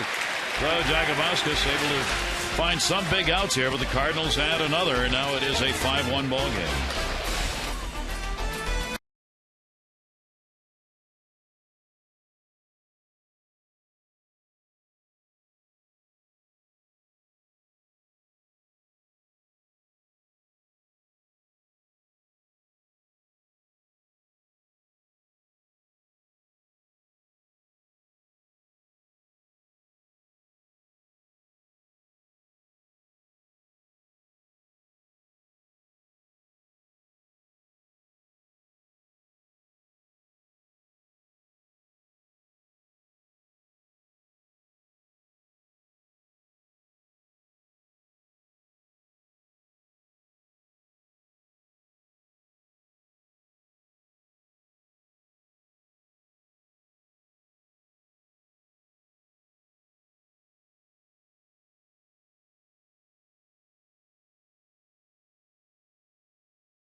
Gary Thorne, Jim Palmer, in a ball game that begins to look a lot like last night, Jim. Well, it really is. First of all, the Cardinals about pitched the Orioles. The second thing, and the Cincinnati Reds, the Orioles were able to win 2 out of 3, but they scored a lot of runs. They lead the National League in runs scored, and right behind them, first in average and second in run are the Cardinals. So again, you lose Albert Pujols.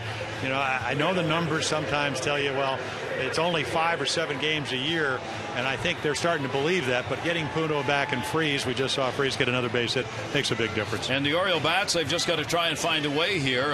A lot of strikes being thrown by Carpenter. It's tough to take pitches against him because he's going to get ahead of you in the count. Well, he's a very good pitcher, and again, one of our keys to the game was 2-7 doesn't mean anything.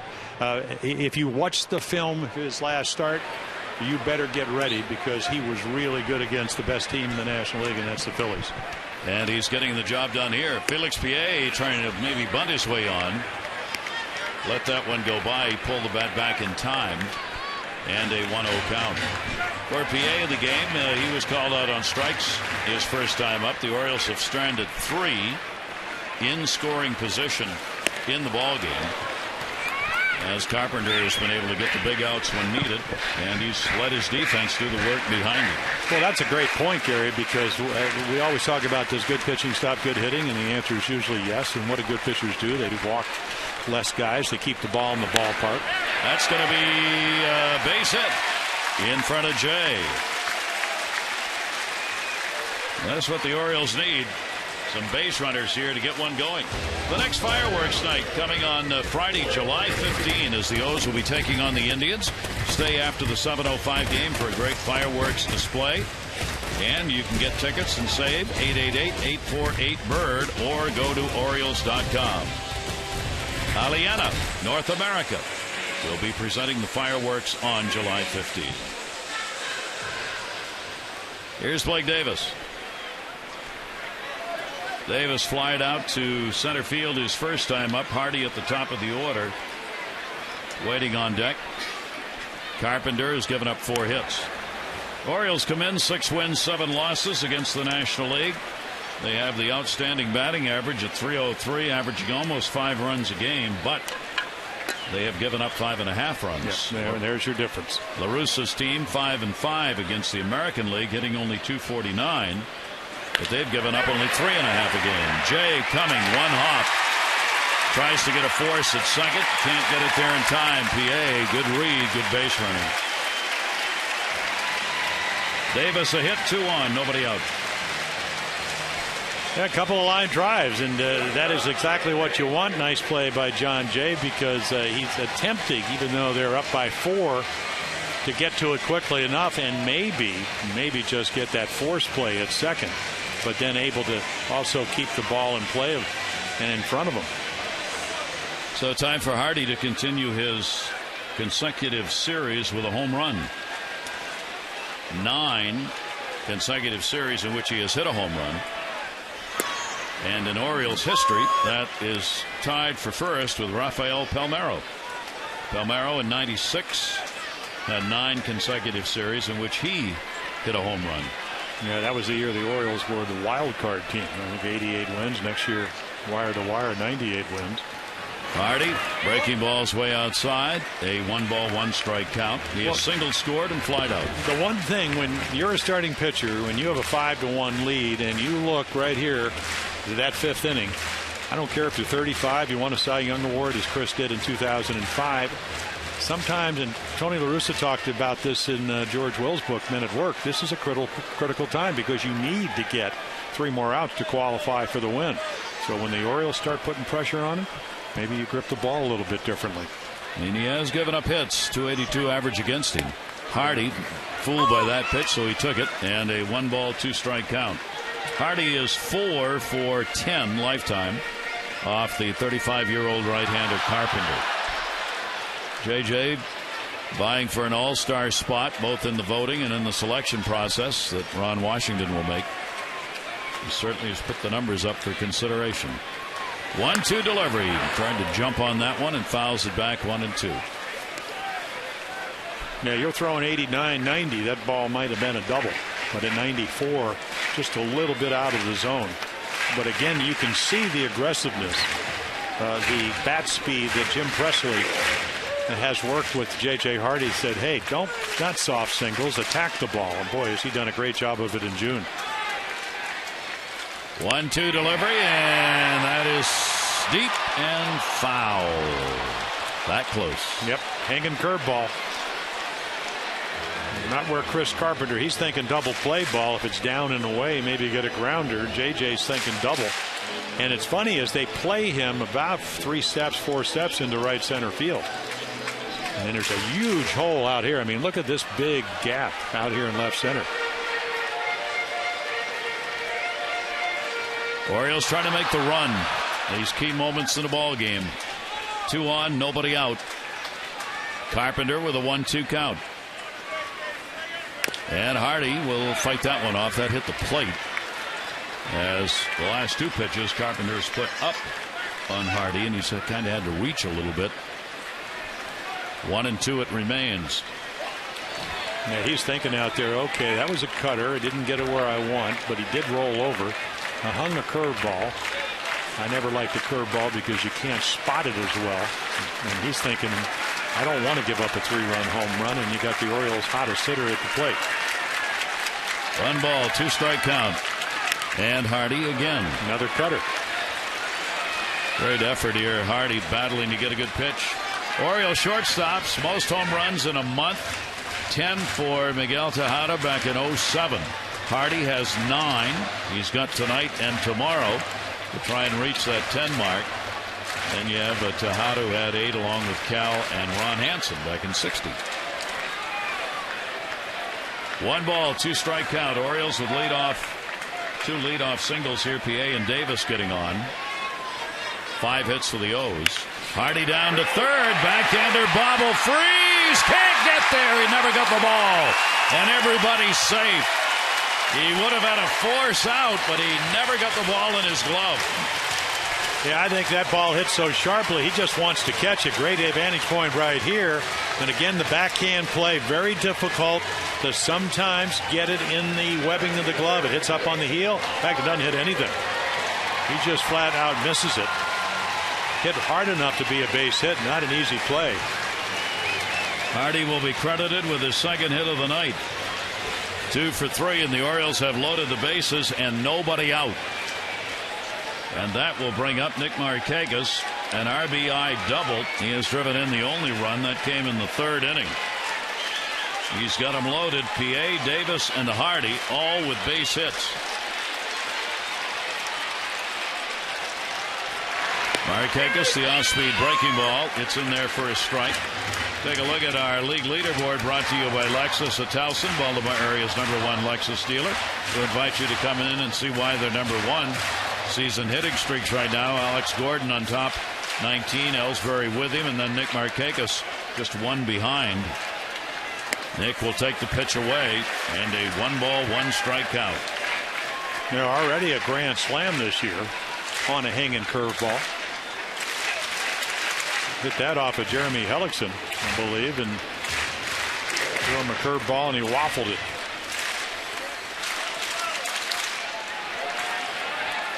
One ball, 1 strike count.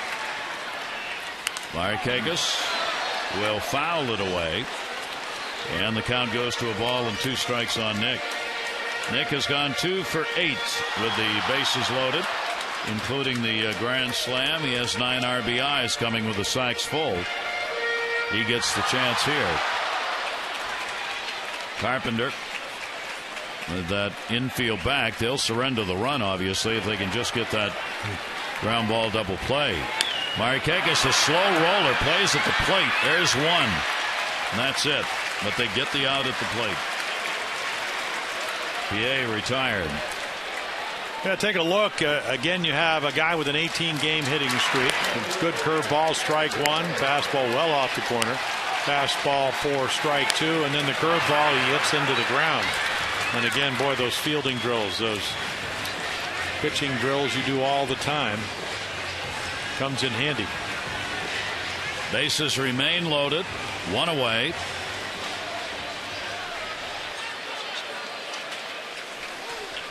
See Adam with the 1 career grand slam.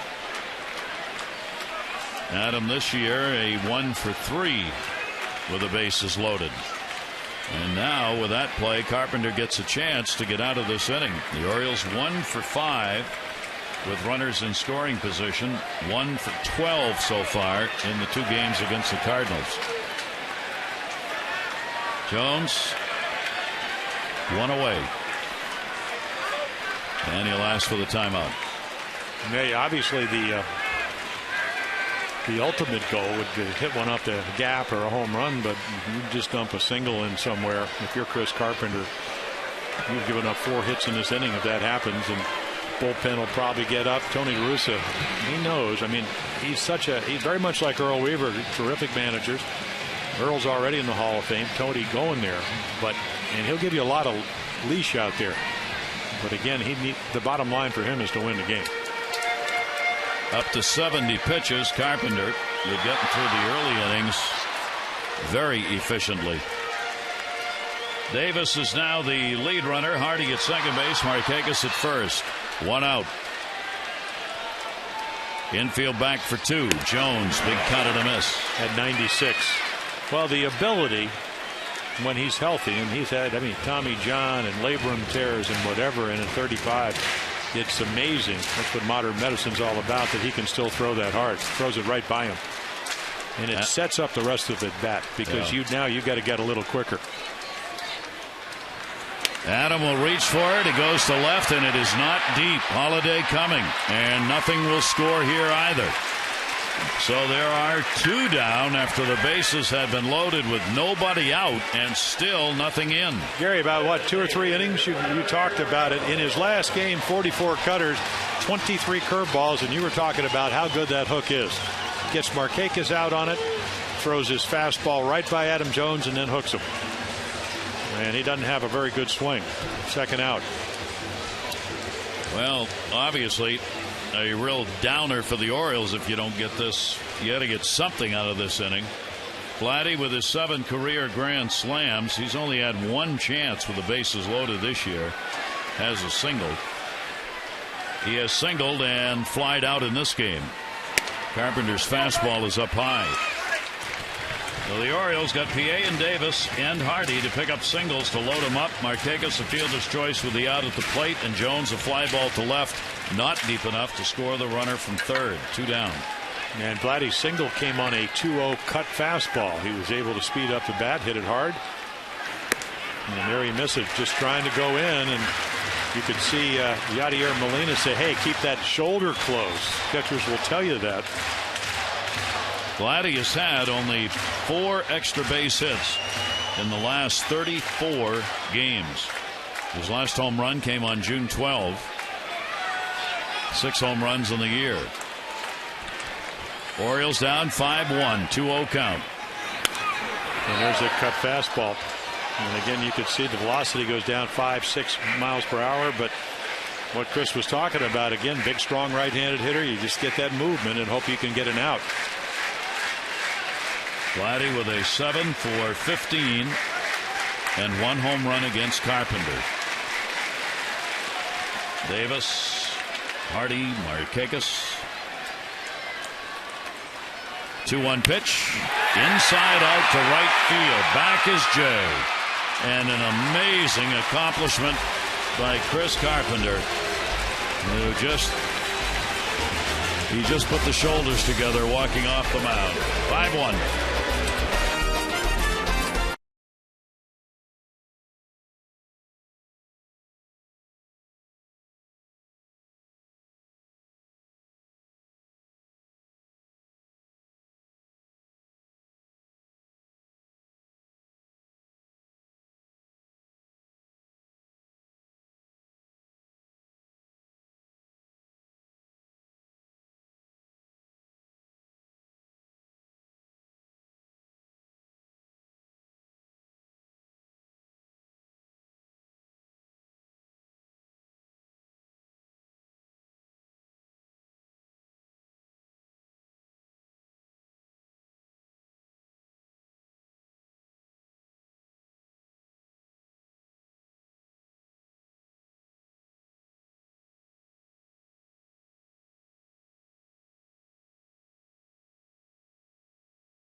It's this season the new T-shirt shop. It's located on the lower-level concourse, third base side.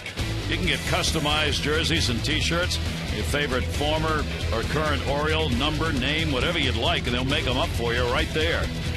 It's a real great way to celebrate a day at the ballpark. It's the T-shirt shop at Oriole Park. Get your Thornwear. Thornwear, yes. Brad Ferguson on. Been a little thorny year for him. So again, obviously you don't want him to come in because he's kind of the long guy. But when he does, you root for him. Hope he pitches well. And again, there have been times where he has been outstanding. Let's see if he's got that sinker going tonight. Jagabauskas out of there, giving up the 5 runs on 7 hits. Walked 3, 1 intentional, struck out 2, gave up 1 home run. That was to Rasmus, a 2 RBI homer in the second inning. Yadier Molina will take the pitch for a ball. Molina's 0 for 2 in the ball game. Cardinals trying to guarantee themselves a series win with a victory here. Molina 0 for 4 in the ball game last night. Looks at that one, and the count will go to 2-0. Orioles 11-12 in June. The Cardinals are 9-15. In the air to center, Jones. 1 away. For the Orioles, interleague play, which will be continuing, of course, against Atlanta. There are the big numbers average-wise. Home runs per game, the runs, not bad. It's the opponent batting average and the ERA that's been the killer, as the Orioles have not been able to hold down the interleague opponents, and thus are 6-7. Yeah, and Atlanta's 12 games over, and only the Phillies have better pitching in the National League. So you'll go down there. They've been having trouble scoring runs, but they don't give them up. Not too often. Chipper Jones having a really good year despite some physical problems he's had. 0-1 count on Mark Hamilton. Hamilton has singled and struck out. Fouls that one back. Yeah, they've had a lot of injuries, and they got Jason Hayward back, one of the best rookies in the National League last year. Freddie Freeman, a chance to see him in the spring. Of course, the guy they need to get back, Martin Prado, he's got a staph infection. Hope to be back after the All-Star game. Most people say he's about as good an offensive player they have on that ball club, but they're still winning. They're never easy to go to Atlanta and win. Kind of the same thing the Cardinals have done despite all the injuries they've gone through. They are still 42-38. Here's the 1-2 delivery to Hamilton. A chopper to hauled in. Wow. That one never came down, and a good play by Davis. That ended up being a shot rather than a chop, and he held on to it. A low pitch down and in, a bullet. And there is Blake Davis every day out with Bobby Dickerson. I was talking to Ryan Theriot, who plays shortstop for the Cards, and he was talking about Bobby Dickerson out of Mississippi. He said best infield instructor he's ever seen, and he's had a chance to work with Blake Davis, who was playing mostly in the outfield, even though he came up as a shortstop. Talking to Blake before the game today, and I said, did you get any work in at second base once the minor league season started? He said, no, I couldn't. He said, you got guys ahead of you at second who need their work, and I had to work in right field. So I just played right. He said, in spring training, I took ground balls at second base because I knew I might be needed in the infield. Wieters will come out to get it, and Nick Quinto is retired. Good job by Ferguson, who comes on and retires the side in order. It's the Oriole Bats that need us some hits. 5-1 Cardinals.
It is brought to you by Verizon 4G LTE, built so you can rule the air.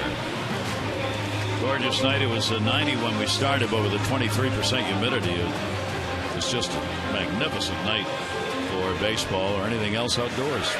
Great to have you with us as the Orioles try and make a comeback here, bottom of the 6th inning. Cardinals with the 5-1 lead. Carpenter working out of a tremendous jam in that last inning, leaving the bases loaded. Here is Lee, who has drawn a walk and flied out. Wieters and Reynolds to follow. Carpenter up to 77 pitches thrown. He has thrown 124 pitches in each of the last 2 starts. The 0-1 delivery, breaking ball will miss outside. 1-1. 35 years old, 135 wins, 90 losses. That's his career record, 7-4 lifetime against the Orioles. 1-1 delivery had him fooled on the pace, and a 1-ball 2-strike count.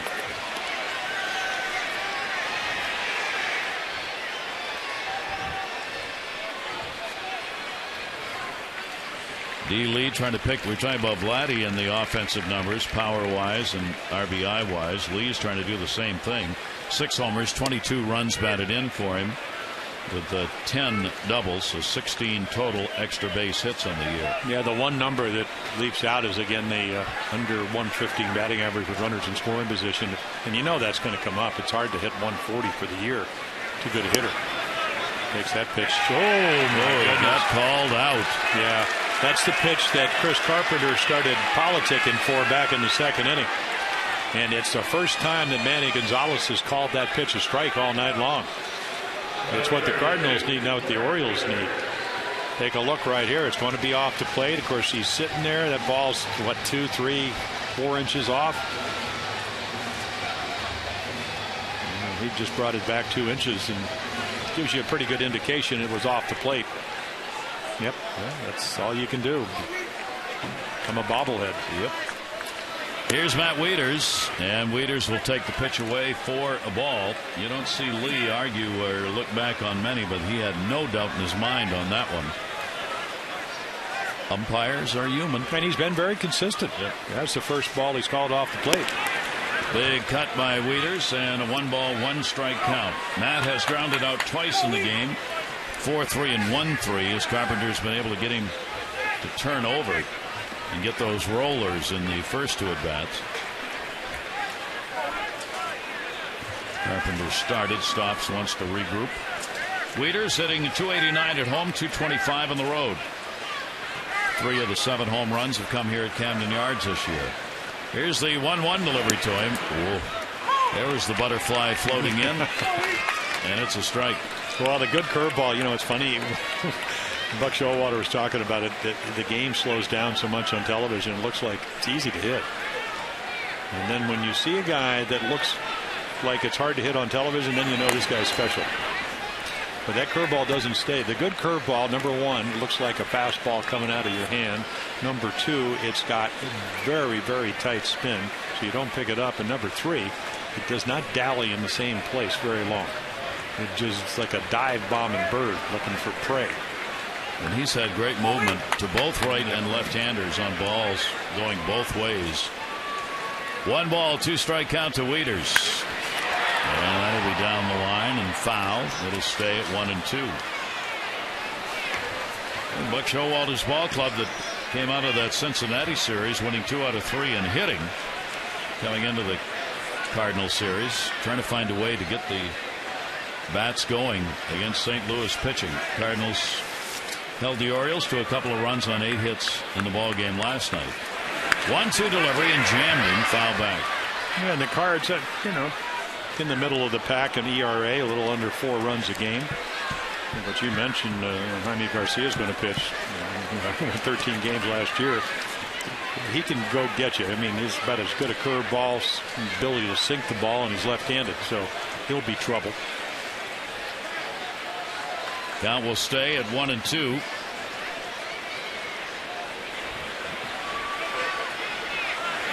Wieters will take it, and it moves away. 2-ball, 2-strike count on Matt. Wieters in the ball game last night picked up a single as he went 1 for 4 in the opener of this 3-game series against the Cardinals. 2-2 delivery. Wieters fouls it off. You can see how much trouble the Oriole hitters are having doing the thing you've got to do to hit. Time it. Carpenter just keeps throwing so many variations of speeds here. Oriole batters are kind of flailing a bit. Well, for him, it's about staying out of the middle of the plate. And like you said, he's got a bunch of pitches that can do that. And there's a fastball just in off the plate. And Matt Wieters has had one heck of an at-bat. This will be the 10th pitch coming up in this at-bat for Wieters. He's taking him almost an inning full. 3-ball, 2-strike count. 90 pitches in the game for Carpenter. And the 3-2 delivery. And Wieters again will fight it off. So Matt really making Carpenter work here. He's thrown the repertoire. Wieters has hit only one hard.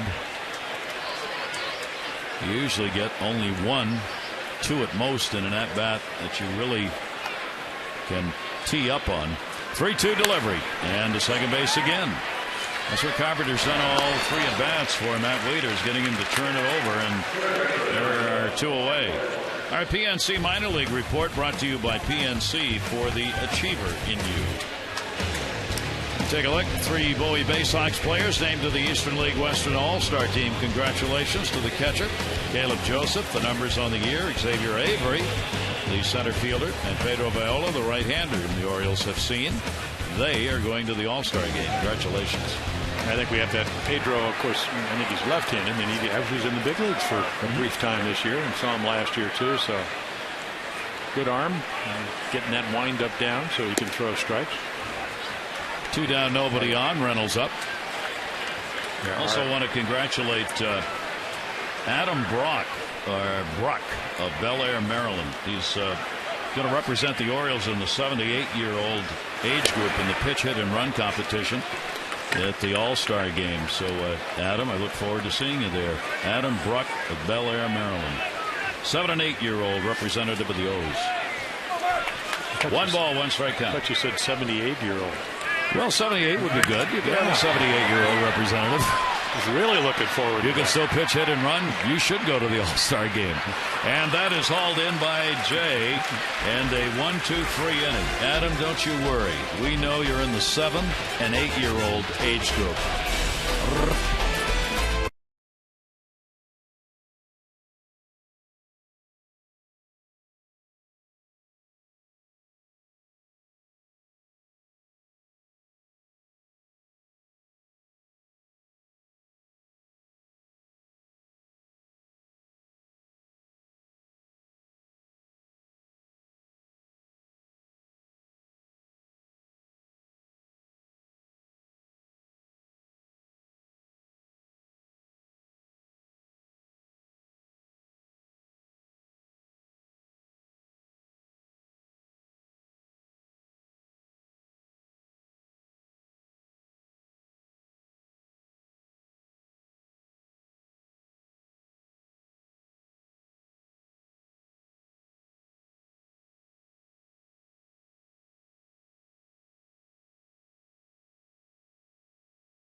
On defense. Play at second. Runner coming from third. Hardy got it right back to Wieters, who had the plate blocked. Rasmus was retired, and that ended the inning. Home Depot, more saving, more doing. Perfectly executed. one day in Baltimore, Old Memorial Stadium, the now national manager, Davey Johnson, gave me a flip throw. I told him, if you ever do that again, I'm going to cut the next one off. I'm not letting it go by. It was a run. Runs are runs. Yeah, Davey, who had a terrific arm, but, when he came up as a shortstop. Yeah. But as the years progressed, didn't do a lot of throwing. But he gave me kind of a little underhand loop-in throw. The guy scored.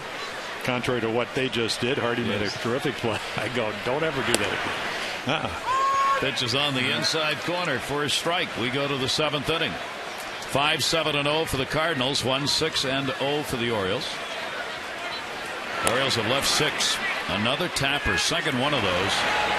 Schumacher this time's retired. That's the way the last inning ended when Punto hit one out like that. Nick Punto.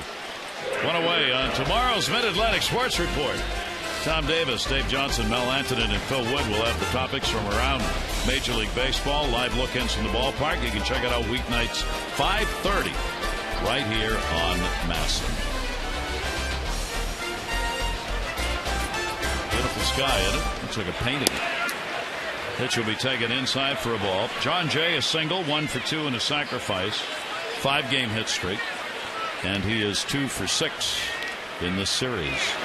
Jay down to first in a 1-1 count. The Angels and Rays come in with the leading record in interleague play. Each of them 10-4. Yankees 9-4 and the Giants 8-4. The bottom of the pile, Royals and Reds. They are 4-10. 1-1 delivery taken away. The Reds did win today, so they are 5-10 in interleague play. 2-ball, 1-strike delivery to Jay. Ground ball to short. Hardy. Yeah, good sinking fastball after able to get Schumacher out with a good changeup. And if you're Rick Adair, pitching coach, Buck Showalter, ground balls. You are a ground ball pitcher. You elevate the ball once you've created grounders. That's what they want Brad Bergeson to do. That's what he did when he first came up. 2 quick outs. Matt Holliday. 5 in a row have been retired by Brad Bergeson in relief. Hardy wants to make it 6. And he does. 7th inning stretch time brought to you by Jack Daniels Tennessee Honey. Fly straight. Drink responsibly.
Jumped out on top 4-0, and in this game of baseball, Jim, those early runs that come and put you on top are tough for the opponent to come back on. Well, they really are, and we talked about it last night, Gary. These were equal opportunity games. Cardinals came in, they had won 3 of the last 15, swept by the Blue Jays in St. Louis. Orioles win 2 out of 3, home run derby type of baseball. And then the Cardinals have just played better. Buck Showalter made a great point today. He said, I have the utmost respect for Tony La Russa, because a lot of times you'll manage against guys that you see things and you're wondering if they see things because they don't see them, then it messes up your management. He says, I know Tony La Russa sees everything, and even though Pujols is not on this club, he is going to motivate this club and get the best out of it, because that's why he's going to the Hall of Fame as a manager. And Jim, what Tony, of course, is doing now is telling the rest of the guys, look, while you've got your star out, you got to pick up the slack for him. I want to see that extra given by you, and then when Albert comes back, think about what we're going to do. So that's how he's energized his team. Exactly, and it's all phases of the game, whether whether it's Carpenter, who's pitched very well, Kyle Losas, you talked about last night, Punto coming back, Freese coming back, and then Colby Rasmus, who hit 23 home runs last year with a couple of home runs in each of these games. There's a slow roller, second base. Going to be a very tough play. Gloved over and got him. Felix Piet flying down the line, and Schumacher knew he didn't have time to put the bare hand on it, so he gave it the glove flip and got him. That's your right fielder that moved to second base, and the last Cardinal that did that, Hall of Famer Red Schoendish.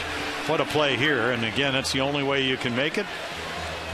You got Lance Berkman with a nice little stretch to complete it. Those are big plays. I mean, that's a leadoff base hit. Maybe you get something going late in the game in the 7th inning. Instead, it is an out. Carpenter, and there's a bunt. Going to come right back to him. Blake Davis way up in the air, and a couple of outs quickly here in the bottom half of the inning.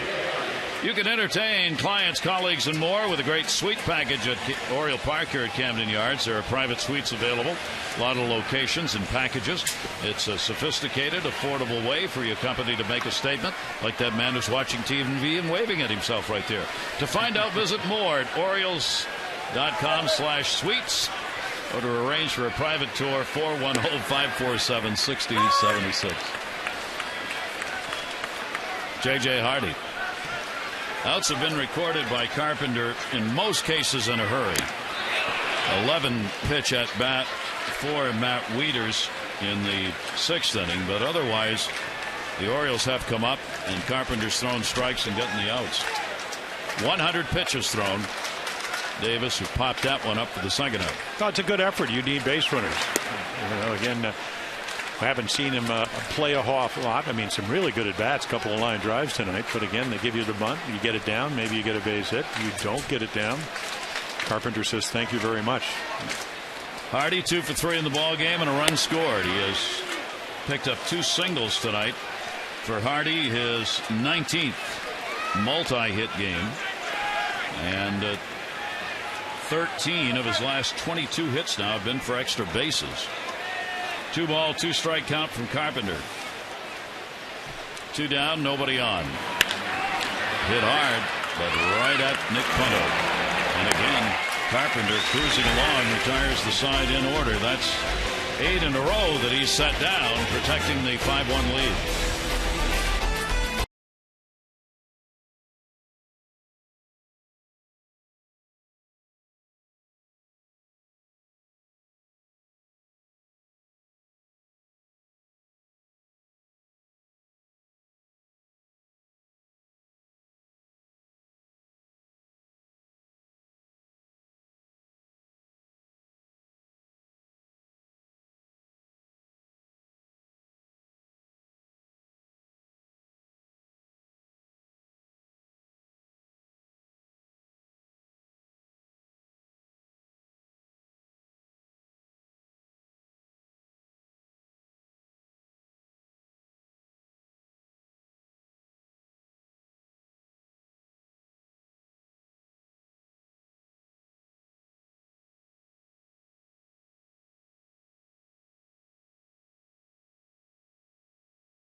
Highlights as the Cards turn Camden Yards into the House of Cards. Rasmus, 2nd home run, makes it 2-0. Schumacher base hit off the short wall after Punto doubles. Nick Markakis 18-game hitting streak. He will double for the only Oriole run back in the 3rd inning. So there it is. Rasmus again, another big home run. Runners in scoring position. Again, the Cards doing better, and Chris Carpenter, 35-year-old right-hander, trying to win his 2nd straight game, number 3 on the year. And his 8th win against the Orioles if he can get it. Brad Bergeson, 2 very solid innings, has retired all 6 faced. We go to the 8th. Berkman, Freese, and Rasmus. Berkman a walk, run scored, sac fly, RBI, and then an intentional pass his last time up. And Berkman will take the pitch inside. Yeah, a little crossfire. He gets across his body. We've seen that when he was pitching at his best, and it's something that Dave Schmidt, for years, was the roving pitching instructor, taught him. Just move the left-handed batter's feet. .308 average against the right-handers for the switch hitting Lance Berkman. And Berkman, as we said, he's among the leaders in the National League in all kinds of offensive categories. In the air to right field, Nick Markakis a few steps back, and Berkman's retired. Time to text in your vote for the AT&T Player of the Game. Here are the candidates tonight. Chris Carpenter going for the win. He has really throttled him down tonight. Nick Markakis with the hit streak extended to 18 with an RBI double, and Colby Rasmus, who's had the home run, a 2 RBI homer, and has a 6-game hit streak. Text in your vote, A, B, or C, to 51862. David Freese. Freese with a single and an RBI, 1 for 3 in the ball game. And that pitch is in there for a strike. Yeah, the big hit. They wisely so. They intentionally walk Lance Berkman, and he hits a ground ball up the middle on a slider that stayed in the middle of the plate. Hardy's got a long throw. Great one. Well, again, I've said this time and time, and will continue to do it. Watch the transfer. What did Buck Showalter said? This guy is a player. Watch how quickly he gets rid of it. Reynolds can't get it. It's on a dime. Strong, accurate throw. And again, what kind of arm strength do you have? What kind of balance, agility, accuracy with your arm? Perfect. Cannot do it any better. Yep. Base hit turned into an out. There's hardly a time that the ball settles in his glove. He uses the glove and the transfer to the bare hand simultaneously, which is really amazing. Well, there's kind of like an inner clock to good infielders. They almost always know. Louis Aparicio used to catch it, he'd read the name of the league president and then throw you out by a step. Yep. Just enough to get you. Yep. They just know. Yep. Here is Colby Rasmus.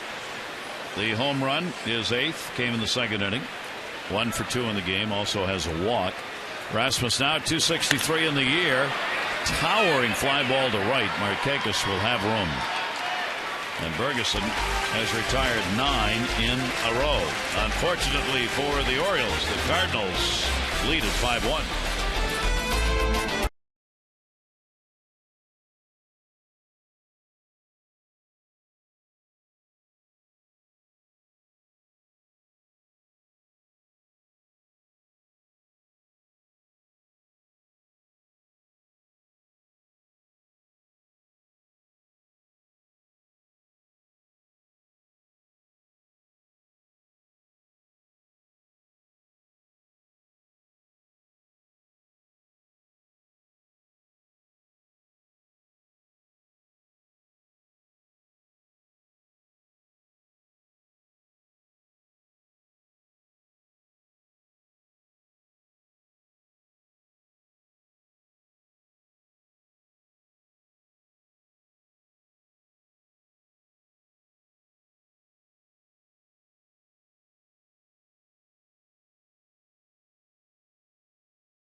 A fact, did you know Nick Markakis has the longest hit streak for the O's this season, 18 games now, and the O's hit streak record is held by Eric Davis, 30 straight games in 1998. So Nick will stand in and try and get something going in the bottom half of the 8th inning. Markakis, Jones, and Guerrero. Orioles have had just 1 run on 6 hits. Double by Markakis in the 3rd brought it in. And it has gone back to one of those nights where the Orioles can't find the extra base hit. That double is the only extra base hit they have in the ball game. Cardinals have had the 5 runs on 7 hits tonight. We were looking at the history. We talked about how these 2 teams played in St. Louis. The old St. Louis Browns became the Orioles. 52 years they played in St. Louis. So we thought we'd go back and take a look at what the records were against one another while they played in St. Louis. Base hit, Markakis on again. Trouble is, there isn't any record. They didn't play each other. 52 years. And they were in different leagues, and there was no interleague play, of course, but they never met. The only time they played was in the postseason 1944 World Series, when the Cardinals beat the St. Louis Browns 4-2. And now these 2 teams playing for the 5th time in regular season play. The Cardinals have a 3-1 edge. And that base hit by Markakis, again, terrific hitting by Nick, will get the bullpen scurrying around. And they'll take the bunt away from Adam Jones. They've done a nice job of pre-scouting the Orioles. Again, when you're 4 runs down, we have seen Adam bunt his way on from time to time, even though he's been red hot as far as swinging the home run bat. 0 for 3 in the ball game for Nick Markakis at first, his 23rd multi-hit game and the 10th multi-hit game during this hit streak.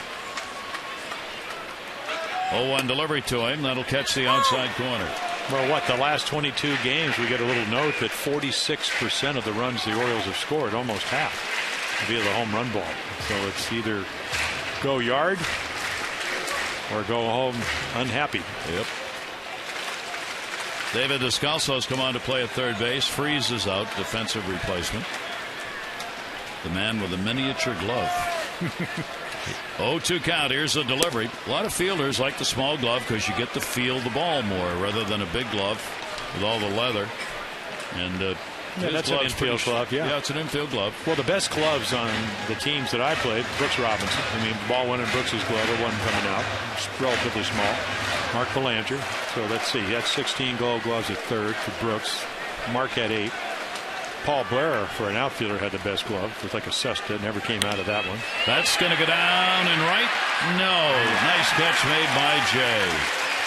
And the Cardinals, the other thing they're doing that they had not been doing this year is making the big defensive play. I mean, that's not a big play. Well, but a lot of it, I mean, it's a great at bat by, it's a slider, a cutter down and away. And again, most outfielders, you have a 4-run lead, you don't want to double. They play very aggressively in the outfield or otherwise. And you can see Adams, I mean, he thought he had a base hit there. And Jay took it away. Yeah. So back to first base goes Markakis. Here's Guerrero, 1 for 3 with a single. Vladdy with a 4-game hit streak, hitting at .282. And a chopper. Second base, nobody can cover because both of them were after the ball. So the out recorded on Guerrero. Markakis will go down to second base. And there are 2 down. Oriole Park, perfect setting for your group outing. Family, friends, co-workers, colleagues. You can have a great day or night here, and there are discounted ticket prices for groups as small as 15 or up to 1,000. Make plans for Camden Yards for your group at Orioles.com/groups. There's a group right there. Little cutie on the rail.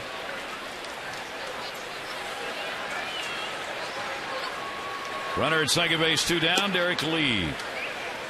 Orioles get another chance. 1 for 7 with runners in scoring position in the ball game. There's Markakis. Each team now with 7 hits in the game. The Orioles. 112 pitches for Carpenter. So if you could add a run here, there's that ball. And Eric's going, why me? Again, Manny Gonzalez has been terrific behind the plate with right here. This exception called him out on that ball about 3 inches off the corner. That one probably went around the corner, but again, close enough apparently. 1-1 delivery by Carpenter. Came up and in that time at a 1-2 count. He had 96 with great movement. Still throwing 96-mile-an-hour fastballs. Well, for a big guy, and we always talk, and of course he's 35, so he's again 86 and 40 with the Cardinals, but he knows his windup, and there's not a lot of wasted effort with Chris Carpenter. And the breaking ball will miss. Lee takes the count to 2 balls and 2 strikes. Gary, I asked Tony La Russa again about Dave Duncan, and I said, what makes Duncan so special? He said, well, he can fix your mechanics. He can teach you maybe another pitch, maybe the cutter. He's really good with your head, great with preparation. You always know he has your back, and he's totally selfless. It's never about him as a pitching coach, even though you know that he respects you and whatever. And he has made Carpenter into an awfully good pitcher. That'll go to short. Nick Punto will play it on the hop, and it gets the out. No runs, 1 hit, no errors, and 1 left on base. We go to the 9th inning, 5-1 Cardinals.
Baseball on Masson is brought to you by Southwest Airlines.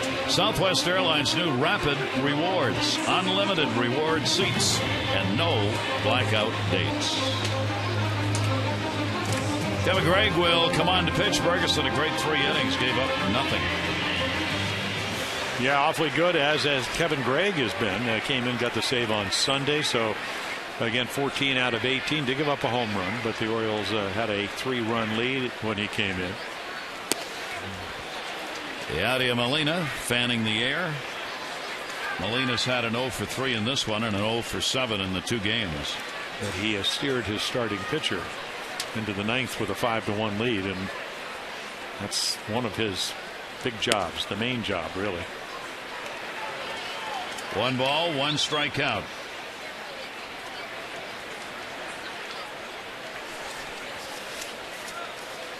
And Molina will take the pitch away from Gregg.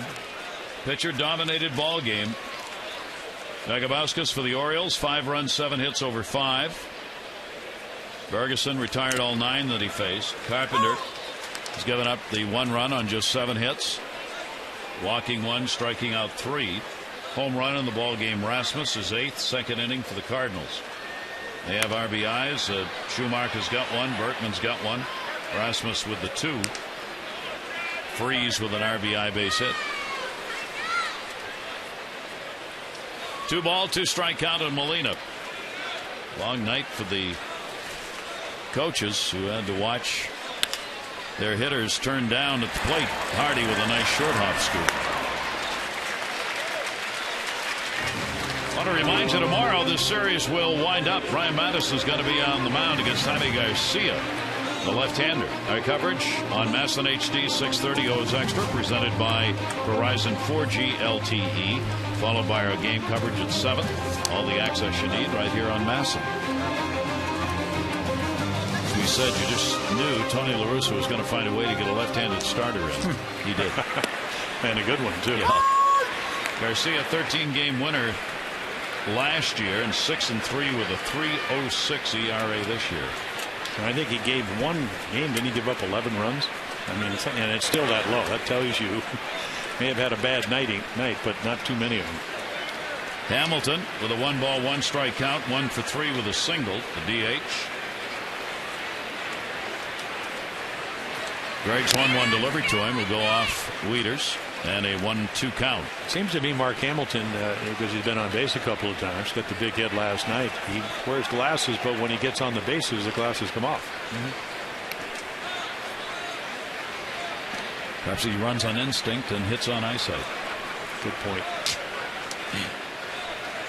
1-2 count. There you go. Cutter backdoored it.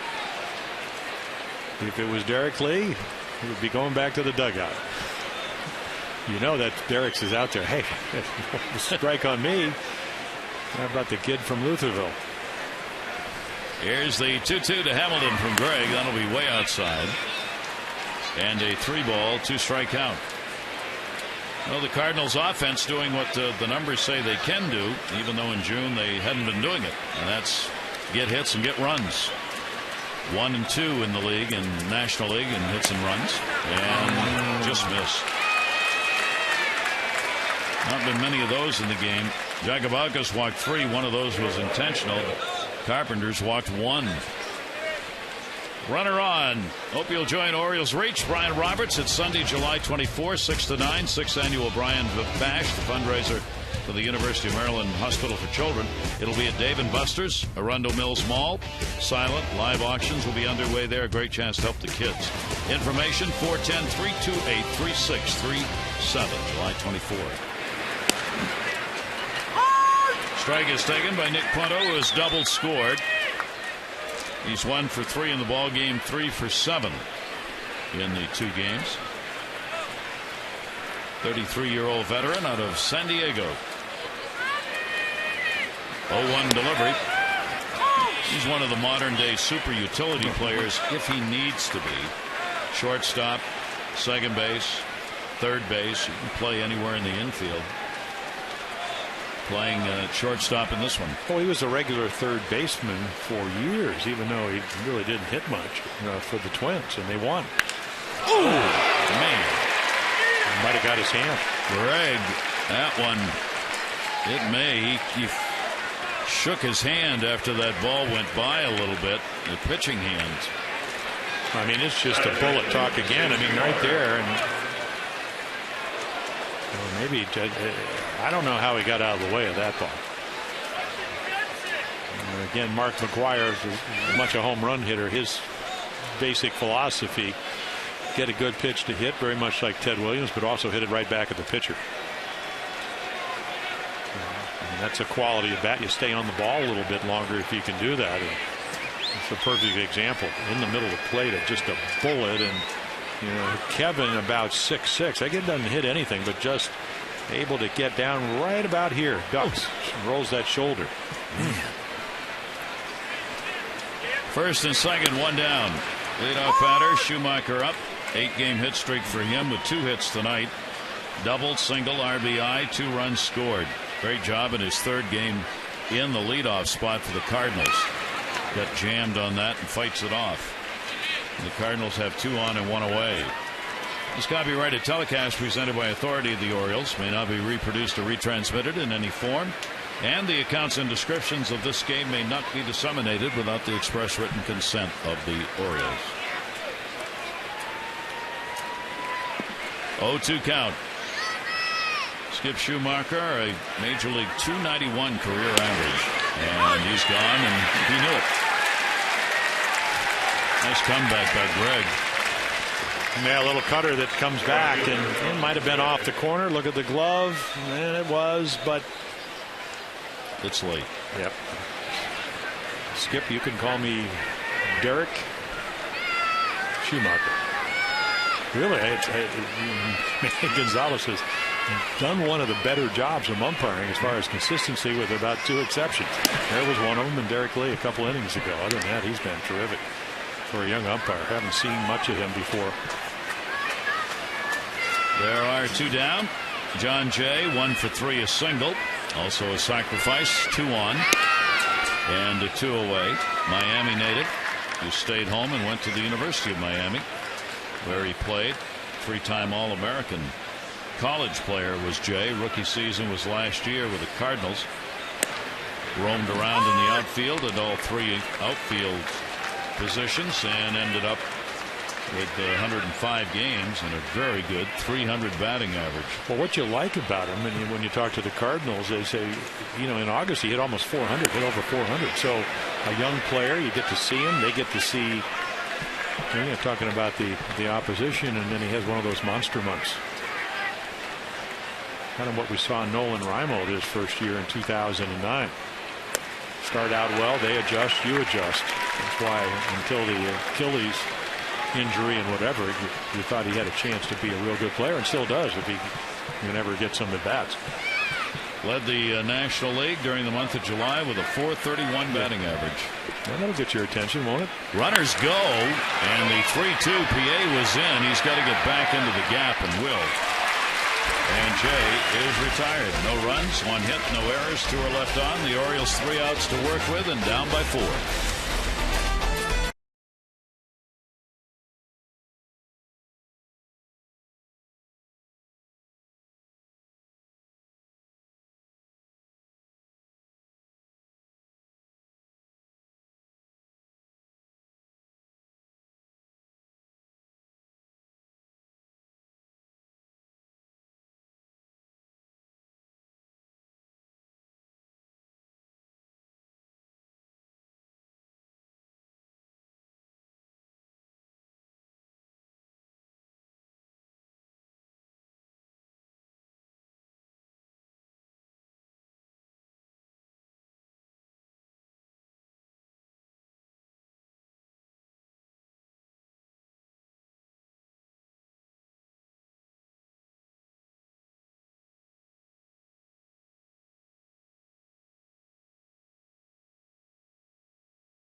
Right back with those extra post-game. Birds coming up in the bottom of the 9th. Had one big opportunity in this game, couldn't get it done. So coming up, they need some base runners. Well, it's the same scenario as last night. They're going into this now. They need 4 runs in order to tie this ball game. Yes, it could possibly happen. They've had opportunity all night long. We're going to show you that afterwards. Hopefully, we'll be having a smile on our face. So Carpenter going for the complete game. Bird needs base runners and runs. Let's see how it turns out. Back to the booth, Gary and Jim. Jim, Rick, thanks very much. Cardinals with a 5-1 lead here, and let's update you on the voting for the AT&T Player of the Game. You see the results so far. You can still text in your vote A, B, or C to 51862. Results on the O's Extra post-game show. Chris Carpenter is going to stay in there and go for a complete game. It would be his second complete game of the season, but it would be the first one with a win if he can get it. He had a complete game, 8 innings against Kansas City 2 starts ago, in which he gave up 5 runs on 10 hits.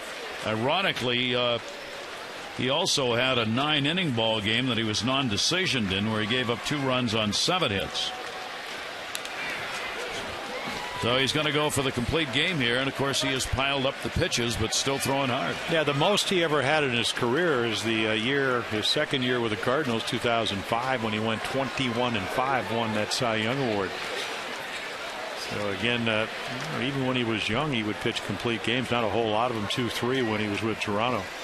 So he's been around the block. He's not going to overthrow. There's a tendency to get ahead of yourself when you think about the third out instead of the process of 1 out at a time. And Wieters, even though he hasn't any hits, he had a 12-pitch at bat against him earlier. And the off-speed pitch is fouled away. And for Chris Carpenter, there is Raul Valdez, one of the 3 lefties they have in their bullpen. So again, he's not going to change anything out there. Is he tired? Well, he's got 119 pitches. But 8 complete games now in his career, including the one this year. Here's the 1-2 delivery to Wieters, and another ground ball. That's what he has done to Matt all night long.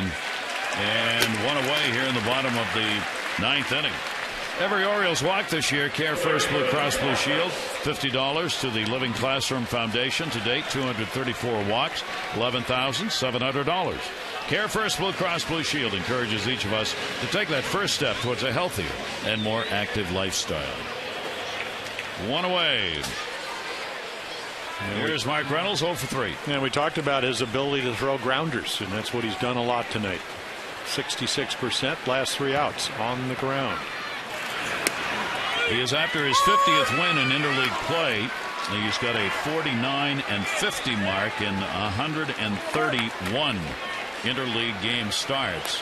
He can even that up with a victory against the Orioles and go 8-4 lifetime against the O's. 0-2. Dominating performance by Carpenter, who worked around one big traffic jam, and the Orioles left the bases loaded in the 5th inning. They had loaded him up with nobody out. Markakis hit into a fielder's choice at the plate. Jones on a shallow fly ball for the 2nd out, and Vladimir Guerrero flied out to right to end the inning. And that kind of took the stuffing out of the ball game. Well, a chance to get back into the game, and you don't get too many against good pitching. Early 4-0 lead. Orioles came back to make it 4-1, 5-1, and that's where it stayed. And Reynolds is gone. 4 strikeouts for Carpenter. It's just, well, it's like back in the day type of pitching. You know your windup, you stay over the rubber, you get your arm out in front. Look at this right here. Stay there. Again, great leverage, 6-6, nothing special, just what you've done all night long. And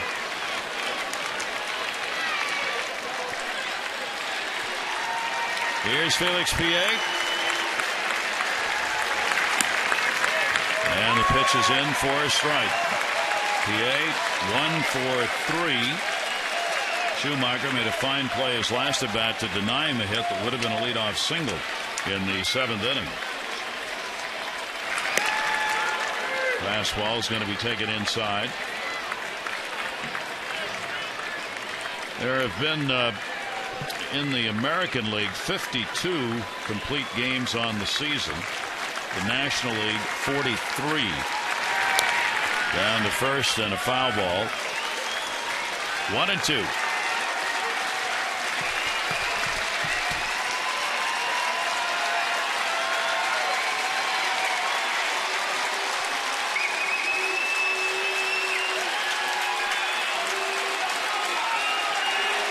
Carpenter after the complete game win. Here's the 1-2 delivery. PA will take it.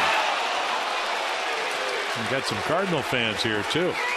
There are a lot of Cardinal fans here. Well, they're on their feet. Just off the corner. 127 pitches.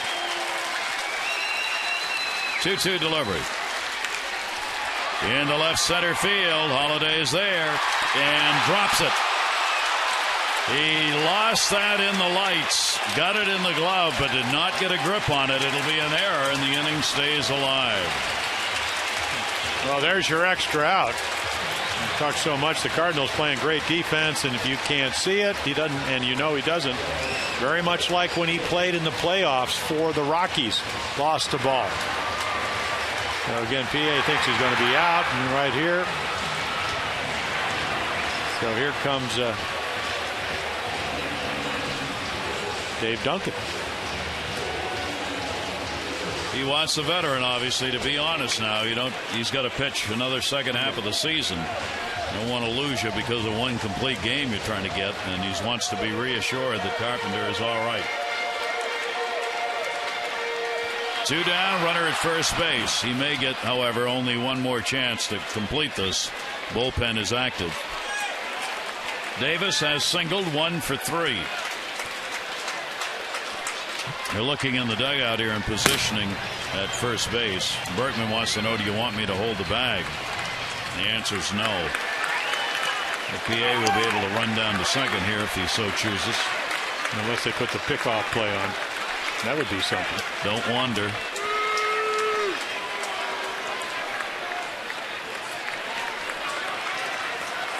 I would not put it past him. You just got to make sure that Berkman behind you stays behind you.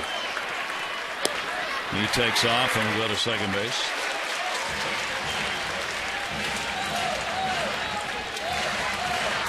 Bottom of the ninth inning, Carpenter trying to finish off what he started. Orioles have left 7 on base so far. And 6 of the 7 in scoring position. 0-1 delivery, 0-2.